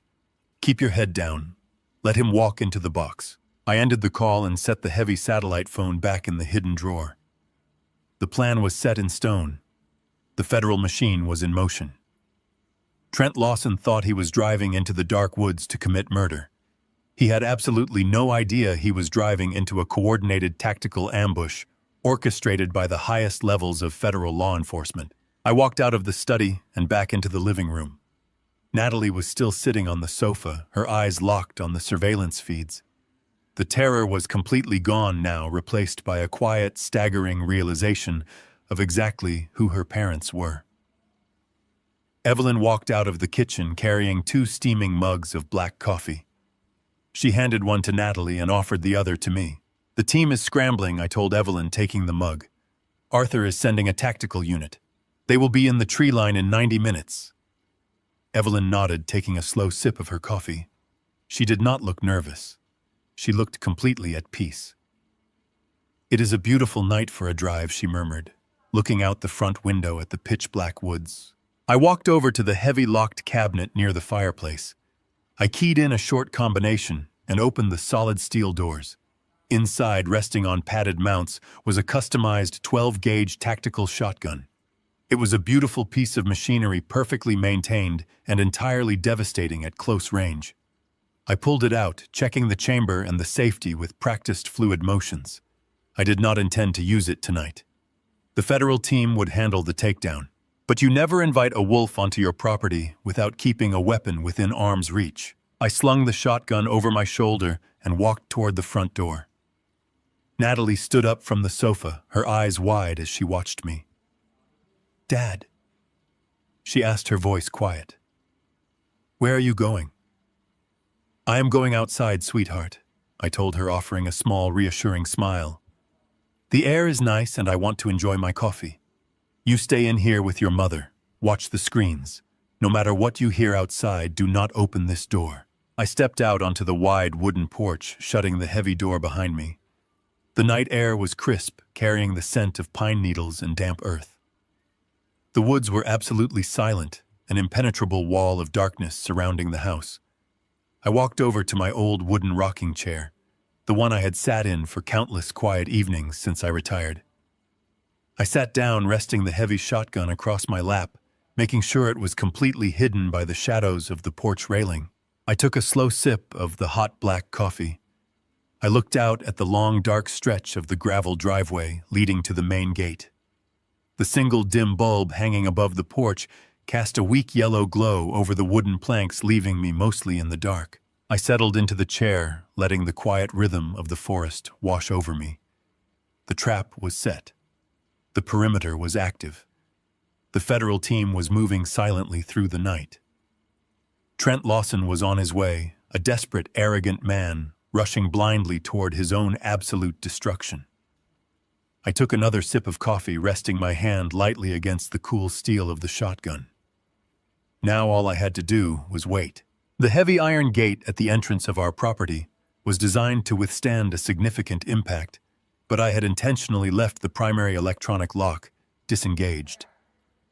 I wanted Trent to feel the resistance of the heavy chain, but I also wanted him to believe he was forcing his way through. At exactly 2:14 in the morning, the silent alarms on my perimeter sensors flashed a sequence of rapid red alerts across the hidden monitor in the living room. I was sitting in my old wooden rocking chair on the front porch, the heavy customized tactical shotgun resting invisible in the shadows across my lap. A single dim yellow bulb illuminated the wooden planks directly around me, leaving the rest of the porch and the long sweeping gravel driveway completely submerged in the pitch black of the upstate night. The low, aggressive growl of a heavy engine cut through the quiet rustle of the pine trees. The black SUV did not stop to evaluate the gate. It accelerated violently, the heavy steel push bar on the front bumper slamming into the iron gates with a deafening metallic crash that echoed for miles. The chain snapped, the gates swung violently inward, and the SUV tore up the long gravel driveway, kicking up a massive cloud of dust and small stones. They did not park discreetly near the tree line. Trent was operating on pure adrenaline and unfiltered panic. He slammed the brakes, skidding the heavy vehicle to a halt, just 50 feet from the front porch. The engine remained idling, a low, menacing rumble in the dark. The heavy doors of the SUV swung open simultaneously. 3 figures stepped out into the weak glow of the headlights. Trent Lawson emerged from the driver's side. He was no longer wearing his immaculate, custom-tailored suit. He wore a dark, heavy jacket, and his face was twisted into a grotesque mask of absolute desperation. He was clutching a solid steel crowbar in his right hand, his knuckles white with the force of his grip. He was breathing heavily, his chest heaving as if he had just run a marathon. He looked completely unhinged, a man who had realized his entire life was evaporating, and who had decided that extreme violence was his only remaining option. 2 men stepped out of the passenger side and the back seat. I evaluated them in a fraction of a second. They were not local thugs hired from a bar. They moved with a rigid, practiced discipline checking their sightlines and keeping their hand close to their waistbands. They were syndicate muscle sent to ensure Trent cleaned up his mess before the deadline. I saw the unmistakable dull gleam of heavy-caliber semi-automatic pistols tucked into their belts. Trent did not wait for them to secure the area. He began marching up the gravel driveway, his boots crunching loudly against the stones. He was staring directly at the front door of the cabin, expecting it to be locked, expecting to have to smash his way inside to find a weeping woman and a fragile old man hiding in the dark. He did not even notice me sitting in the shadows of the rocking chair until he was halfway up the driveway. I took a slow, deliberate sip from my ceramic coffee mug. The soft clink of the mug against the wooden armrest cut sharply through the heavy idling of the SUV engine. Trent stopped dead in his tracks. He squinted into the dim yellow light, trying to make sense of what he was seeing. The two syndicate enforcers immediately fanned out, moving silently to flank him, their hands hovering inches from their weapons. They were professionals, but they were also confused. When you expect a chaotic, desperate breach, finding your target sitting calmly on a porch drinking coffee tends to disrupt your tactical momentum. "Well, Trent," I said, my voice low, smooth, and completely devoid of fear. "I have to admit you are exactly on time, but I am afraid you are making a terrible mess of my driveway." Trent stared at me, his chest heaving. He gripped the steel crowbar tighter, raising it slightly. The arrogance that had defined him in the lobby of his apartment building was gone, replaced by a feral, unpredictable panic. "Where is she?" he screamed, his voice cracking with desperation. "Where is Natalie? Bring her out here right now, old man." He took another aggressive step forward, the crowbar raised higher. He expected me to flinch. He expected me to stand up and beg for my daughter's life, just like I had begged for her in the grocery store aisle. I did not move. I just took another slow sip of my coffee, keeping my eyes locked dead center on his. "She is inside," I replied, my tone perfectly conversational. "But she is not coming out, Trent. And you are certainly not going in. So why do we not have a quiet conversation out here on the porch before you make a mistake you cannot undo?" "You think this is a game?" Trent roared, his face turning purple with rage. He pointed the heavy steel crowbar directly at my chest. "You think you can freeze my accounts and hide her in the woods? I will beat you to death on this porch, and then I will drag her out of that house myself." He took 2 more rapid steps toward the porch, entirely consumed by his own violent intent. The 2 armed enforcers behind him moved closer, closing the distance to support the breach. They thought they had me completely surrounded. They thought they held the absolute tactical advantage. They had absolutely no idea that every single step they took up my gravel driveway had been tracked, verified, and locked into the sights of federal snipers hiding in the tree line just 50 yards away. The breach was complete. The targets were in the box.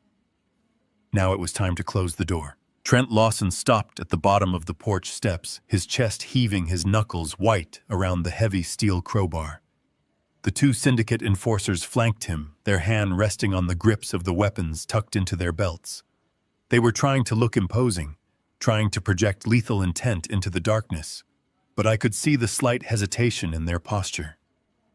They were professionals, and professionals do not like variables they cannot calculate. Finding an old man sitting alone in the dark, drinking coffee, was a variable that made them incredibly nervous. Trent, however, was operating on pure, unfiltered adrenaline and raw terror. He did not see a variable. He saw the fragile old man from the grocery store aisle. "Where is she?" Trent roared, his voice cracking slightly, pointing the crowbar directly at my chest. "I am not playing games with you, old man. You bring Natalie out here right now, or I swear to God I will drag you off this porch, beat you to death, and burn this cabin to the ground with your wife inside." I did not flinch. I did not move the shotgun resting hidden in the shadows across my lap. I just took another slow, deliberate sip from my ceramic mug, letting the silence stretch out, forcing him to endure the absolute lack of panic in my demeanor. "You are making a lot of noise, Trent," I said, my voice low, smooth, and completely devoid of fear. It carried clearly across the quiet porch, cutting through his heavy breathing. But noise does not solve your problems. It just tells the wolves exactly where you are hiding. Trent took a step up onto the first wooden stair, raising the crowbar higher. The arrogance that had defined him in his luxury apartment lobby flared back to life, a desperate attempt to regain control of the narrative. "You think you are smart?" he snarled, taking another step. "You think you can freeze my accounts and hide her up here in the woods? I have men here. I have a weapon. I will destroy everything you love if you do not give her back to me." He took a third step, and that was as far as I allowed him to go. "You owe exactly $5,240,000 to the syndicate operating out of Cyprus," stated my voice perfectly even. The first words hung in the crisp night air like physical blows. Trent froze instantly. His foot halted mid-step, hovering above the fourth wooden stair. The crowbar lowered a fraction of an inch as the sheer impossibility of what I had just said slammed into his adrenaline-fueled brain. "Your primary holding entity in Delaware has been frozen under a federal injunction initiated by the Securities and Exchange Commission." I continued reciting the facts with lethal precision. "The offshore deposits have bounced back to the Cayman routing nodes. Your syndicate handlers have given you until exactly midnight to recover the capital." Trent stared at me, his mouth opening and closing silently. All the color rapidly drained from his face, leaving him looking like a ghost, illuminated by the single dim porch light. "And just to clarify the timeline," I added, keeping my eyes locked dead center on his. "You received that deadline call while sitting in your car parked outside a high-end downtown restaurant immediately after 2 of your credit cards were declined. You then sat in that vehicle crying and hyperventilating before sending a threatening text message to my daughter." The 2 syndicate enforcers behind him exchanged a rapid, terrified glance. They were hired muscle sent to ensure a local developer cleaned up his mess. They were not briefed on the depth of the disaster, and they certainly did not expect a man sitting on a porch in the woods to recite highly classified international financial data. Trent finally found his voice, though it came out as a weak, trembling whisper. "Who are you?" I leaned forward slightly, the movement slow and completely deliberate. The weak yellow light caught the edge of my features. "I am the man who dropped a federal GPS tracker and a microscopic audio transmitter into the right pocket of your custom-tailored overcoat while you were busy shoving me to the floor in a grocery store aisle," I explained, allowing a cold smile to touch the corners of my mouth. "I am the man who has been listening to every frantic phone call you have made for the last 3 days. I am the man who handed your entire offshore laundering operation directly to the United States government." Trent physically staggered backward, his boot slipping off the edge of the wooden stair. He reached into his deep coat pocket, his hand pulling out the 2 tiny black devices I had planted. He stared at them resting in his palm, as if they were venomous snakes. The realization hit him with absolute devastating clarity. He had not been fighting a terrified civilian. He had not been asserting dominance over a fragile old man. He had been a completely oblivious target, willingly carrying a federal listening post into the heart of his own criminal enterprise. "You set me up," Trent choked out, tears of pure panic welling up in his eyes. "You ruined me. They are going to kill me.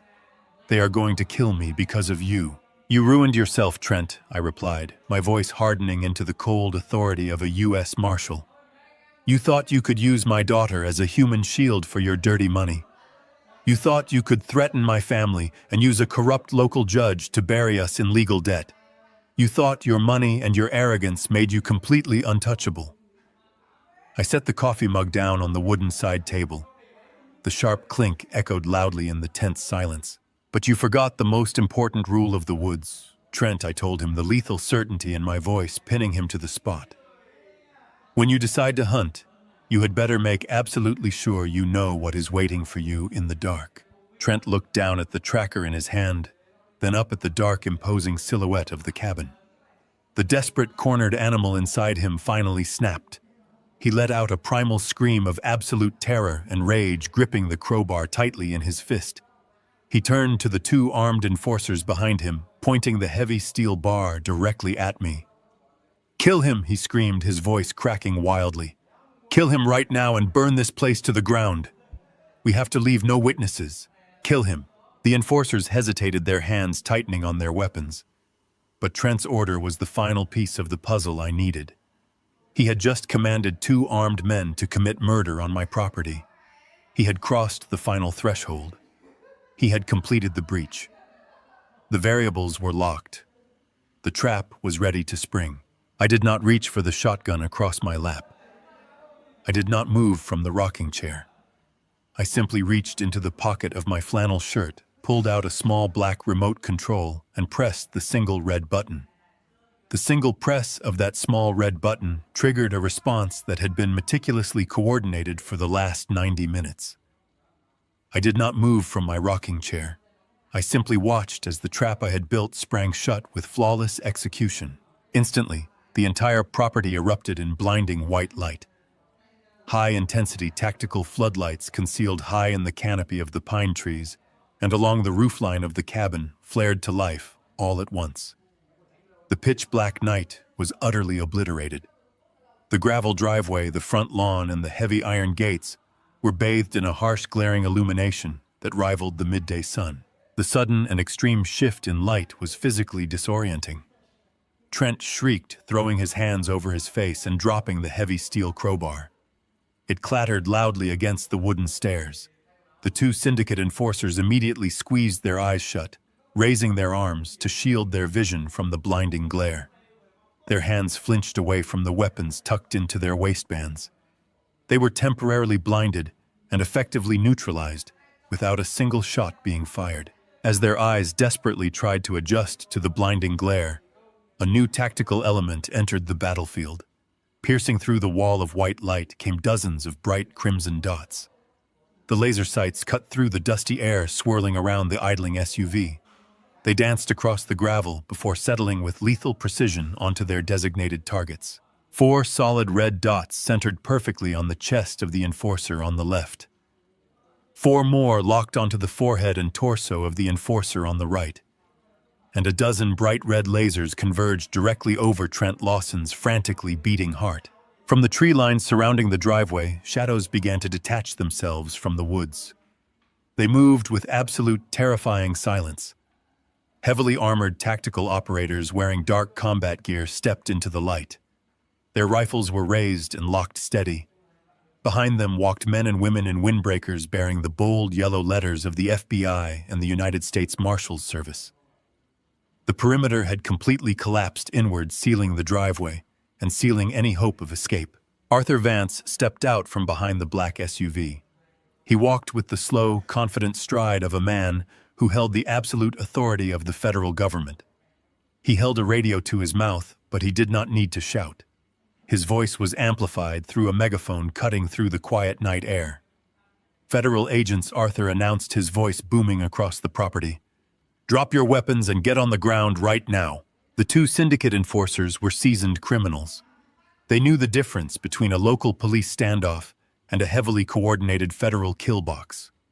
They knew that if they even twitched toward their waistbands, the snipers hidden in the trees would end their lives before their fingers grazed the metal of their guns. The enforcers did not hesitate. They slowly raised their hands in the air, kicked their weapons away across the gravel, and dropped to their knees before flattening themselves completely onto the dirt. Federal operators moved in swiftly, placing cold, heavy iron cuffs on their wrists and dragging them away from the vehicles. Trent Lawson was left standing entirely alone at the bottom of the porch stairs. The overwhelming reality of his situation crashed down upon him. He lowered his hands from his face, blinking against the harsh light. He looked at his hired muscle lying neutralized and handcuffed on the ground. He looked at the dozens of armored federal agents surrounding him with weapons raised. He looked down at the cluster of red laser sights burning into his designer jacket. His arrogance did not just break, it evaporated. The wealthy, untouchable real estate developer who had terrorized my daughter was completely gone. The man who had bragged about buying judges and ruining lives was entirely erased. In his place was a terrified little boy who had played a game he could not possibly comprehend. Trent let out a ragged, suffocating sob. His knees gave out. He collapsed onto the sharp gravel, landing hard on the very stones he had aggressively marched up just moments before. He wrapped his arms around his stomach, curling inward. The tears streamed down his face, dripping onto the dirt beneath him. He was gasping for air, unable to catch his breath, trapped in a state of absolute total panic. "Please," he wailed, his voice high and pathetic. "Please do not shoot me. I am sorry. I will do whatever you want. I will give you the money. Just please do not let them kill me." He was begging. He was offering up his non-existent empire, trying to bargain with a force he could not fight. He clawed at the gravel, pleading for mercy from the men holding the rifles. He realized in that agonizing moment that he was not just going to prison. The federal agents had him, and the syndicate would know he was the one who led the government right to their money. He was a dead man either way. I remained in my rocking chair, taking a slow sip of my warm coffee. The operation had been executed perfectly. The threat was neutralized, and my family was safe. I watched as Arthur signaled 2 agents to move forward and secure Trent. They grabbed him by the arms, lifting his limp, sobbing body off the gravel and securing his wrists behind his back. The reign of Trent Lawson was officially over. I stood up from my rocking chair and left the ceramic coffee mug on the small wooden table. The porch boards creaked softly under my boots as I walked toward the steps. The blinding tactical lights still bathed the driveway in a stark white glow, casting long, heavy shadows across the gravel. Trent was on his knees, surrounded by heavily armed federal agents. His hands were bound tightly behind his back with thick steel cuffs. He was weeping. It was not the quiet, dignified weeping of a man who realized his mistakes. It was the loud, ugly sobbing of a bully who had finally encountered a force he could not manipulate or buy. I walked down the wooden steps, taking my time. The federal operators parted silently, letting me pass. They knew exactly who I was, and they respected the unspoken protocol of the moment. I stopped a few feet away from Trent, looking down at his broken form. His expensive designer jacket, the same one where I had planted the tracking bug, was ruined, covered in the dirt and dust of my driveway. He lifted his head, his face slick with tears and sweat. He looked up at me, hoping to find a shred of pity, hoping that the frail old man he had shoved to the floor in a grocery store might still exist. He found absolutely nothing. My eyes were cold and completely empty. "You told me you were going to burn my house down." "Trent," I said, my voice low but carrying easily through the crisp night air. "You told me you were going to ruin my little girl and leave my wife rotting on the street. You thought your money made you a god. But you never stopped to ask what I did for a living before I moved to these quiet woods." Trent choked on a violent sob, shaking his head weakly from side to side. "Please," he whispered, his voice breaking into a pathetic whine. "I did not know. I swear to you, I did not know who you were. Please tell them to let me go. I will give you everything. I will disappear." "Ignorance is not a defense," I replied smoothly. "You wanted to play in the deep water with syndicate money. Now you are going to drown in it. The federal government is going to lock you in a concrete box for the rest of your natural life. And the men you stole from the men whose money you lost tonight, they have friends inside those concrete boxes. You are not going to have a single day of peace for as long as you breathe." I turned away from him, dismissing him completely. He was no longer a threat. He was just a pathetic, broken piece of garbage waiting to be thrown away. I gave a short nod to Arthur Vance, who stood nearby watching the exchange with his arms crossed. Arthur nodded back and signaled his agents. They hauled Trent to his feet, dragging his limp, sobbing body toward a waiting armored transport vehicle. The 2 syndicate enforcers were already loaded in the back, silent and resigned to their fate. Arthur walked over to me and extended his hand. We shook firmly, the quiet respect of 2 old wolves who had just finished a successful hunt. "We will take it from here, Jack." Arthur said, his voice low and steady.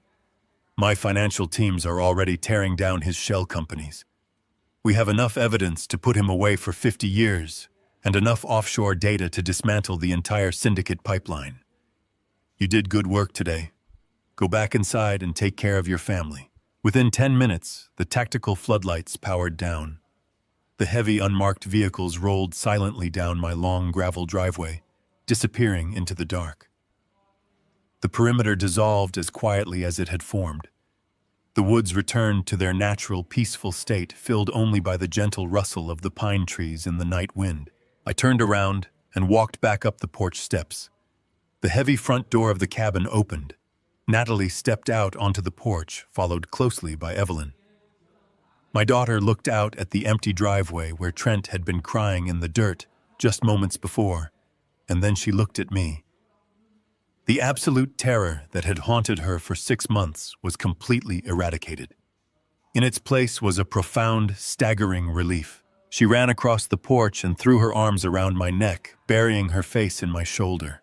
I wrapped my arms tightly around her, holding my little girl safe. "It is over, sweetheart," I whispered, resting my chin on the top of her head. "He is never going to hurt you again. I promise you that." Evelyn walked over and wrapped her arms around both of us, resting her head against my back. We stood there together on the quiet porch, a family unbroken and completely safe. Time has a funny way of healing things when the poison is finally removed. It has been over a year since that night on the porch, and our lives look very different now. Trent Lawson never even made it to trial. Faced with a mountain of federal evidence, offshore financial records, and the recorded audio from the bug, I placed in his pocket. His expensive lawyers surrendered immediately. He pled guilty to money laundering, conspiracy to commit murder, and a dozen other federal charges. He is currently serving a 60-year sentence in a maximum security federal penitentiary. The syndicate he worked for was entirely dismantled by Arthur's task force based on the routing numbers we provided. Natalie did not just survive, she thrived. Simon Reed, my old friend and brilliant lawyer, did exactly what he promised. He untangled her completely from Trent's fraudulent shell companies. He proved to the federal courts that she was a victim of identity theft and corporate fraud. But Simon went one step further. He filed a massive civil suit against Trent's remaining frozen assets for emotional distress and financial damages. The federal courts awarded Natalie a settlement so large she will never have to worry about money again. She used that capital to move to a beautiful coastal town and open her own architectural design firm. She is independent, successful, and completely fearless. The fragile, terrified woman who packed a single duffel bag in a downtown high-rise is completely gone. She knows exactly what she is worth, and she knows she has a family that will move heaven and earth to protect her. She visits us every month, and her smile is brighter than I have ever seen it. As for Evelyn and me, we are still living out here in the quiet woods of upstate New York. The broken living room window was replaced the very next day. The invisible perimeter cameras are still active, hidden deep in the hollows of the oak trees. Old habits die hard. Some mornings I sit out on this wooden porch with a hot cup of black coffee, watching the sun slowly rise over the tall pines. I listen to the birds singing and the wind moving through the branches. It is a peaceful, quiet life, and I intend to keep it that way. I spent 30 years hunting the worst monsters on this earth, and I earned this retirement. But if there is one thing this entire ordeal taught me, it is that a father's protective instinct never truly retires. If you threaten my family, I do not care how much money you have or how untouchable you think you are. You will find out exactly what happens when you wake up the wrong man. The greatest lesson to take away from this story is that true strength never needs to shout. Arrogance and wealth might create an illusion of power, but they are fragile shields against quiet, calculated discipline. Trent believed he could bully his way through life because he only understood intimidation. He mistook patience for weakness and silence for fear. But real protectors do not panic when threatened. They simply assess the situation and dismantle the threat piece by piece. Always remember that the most dangerous person in the room is rarely the one making the most noise. If you enjoyed this story about a father protecting his family at all costs, please subscribe to the channel and let us know your thoughts in the comments below.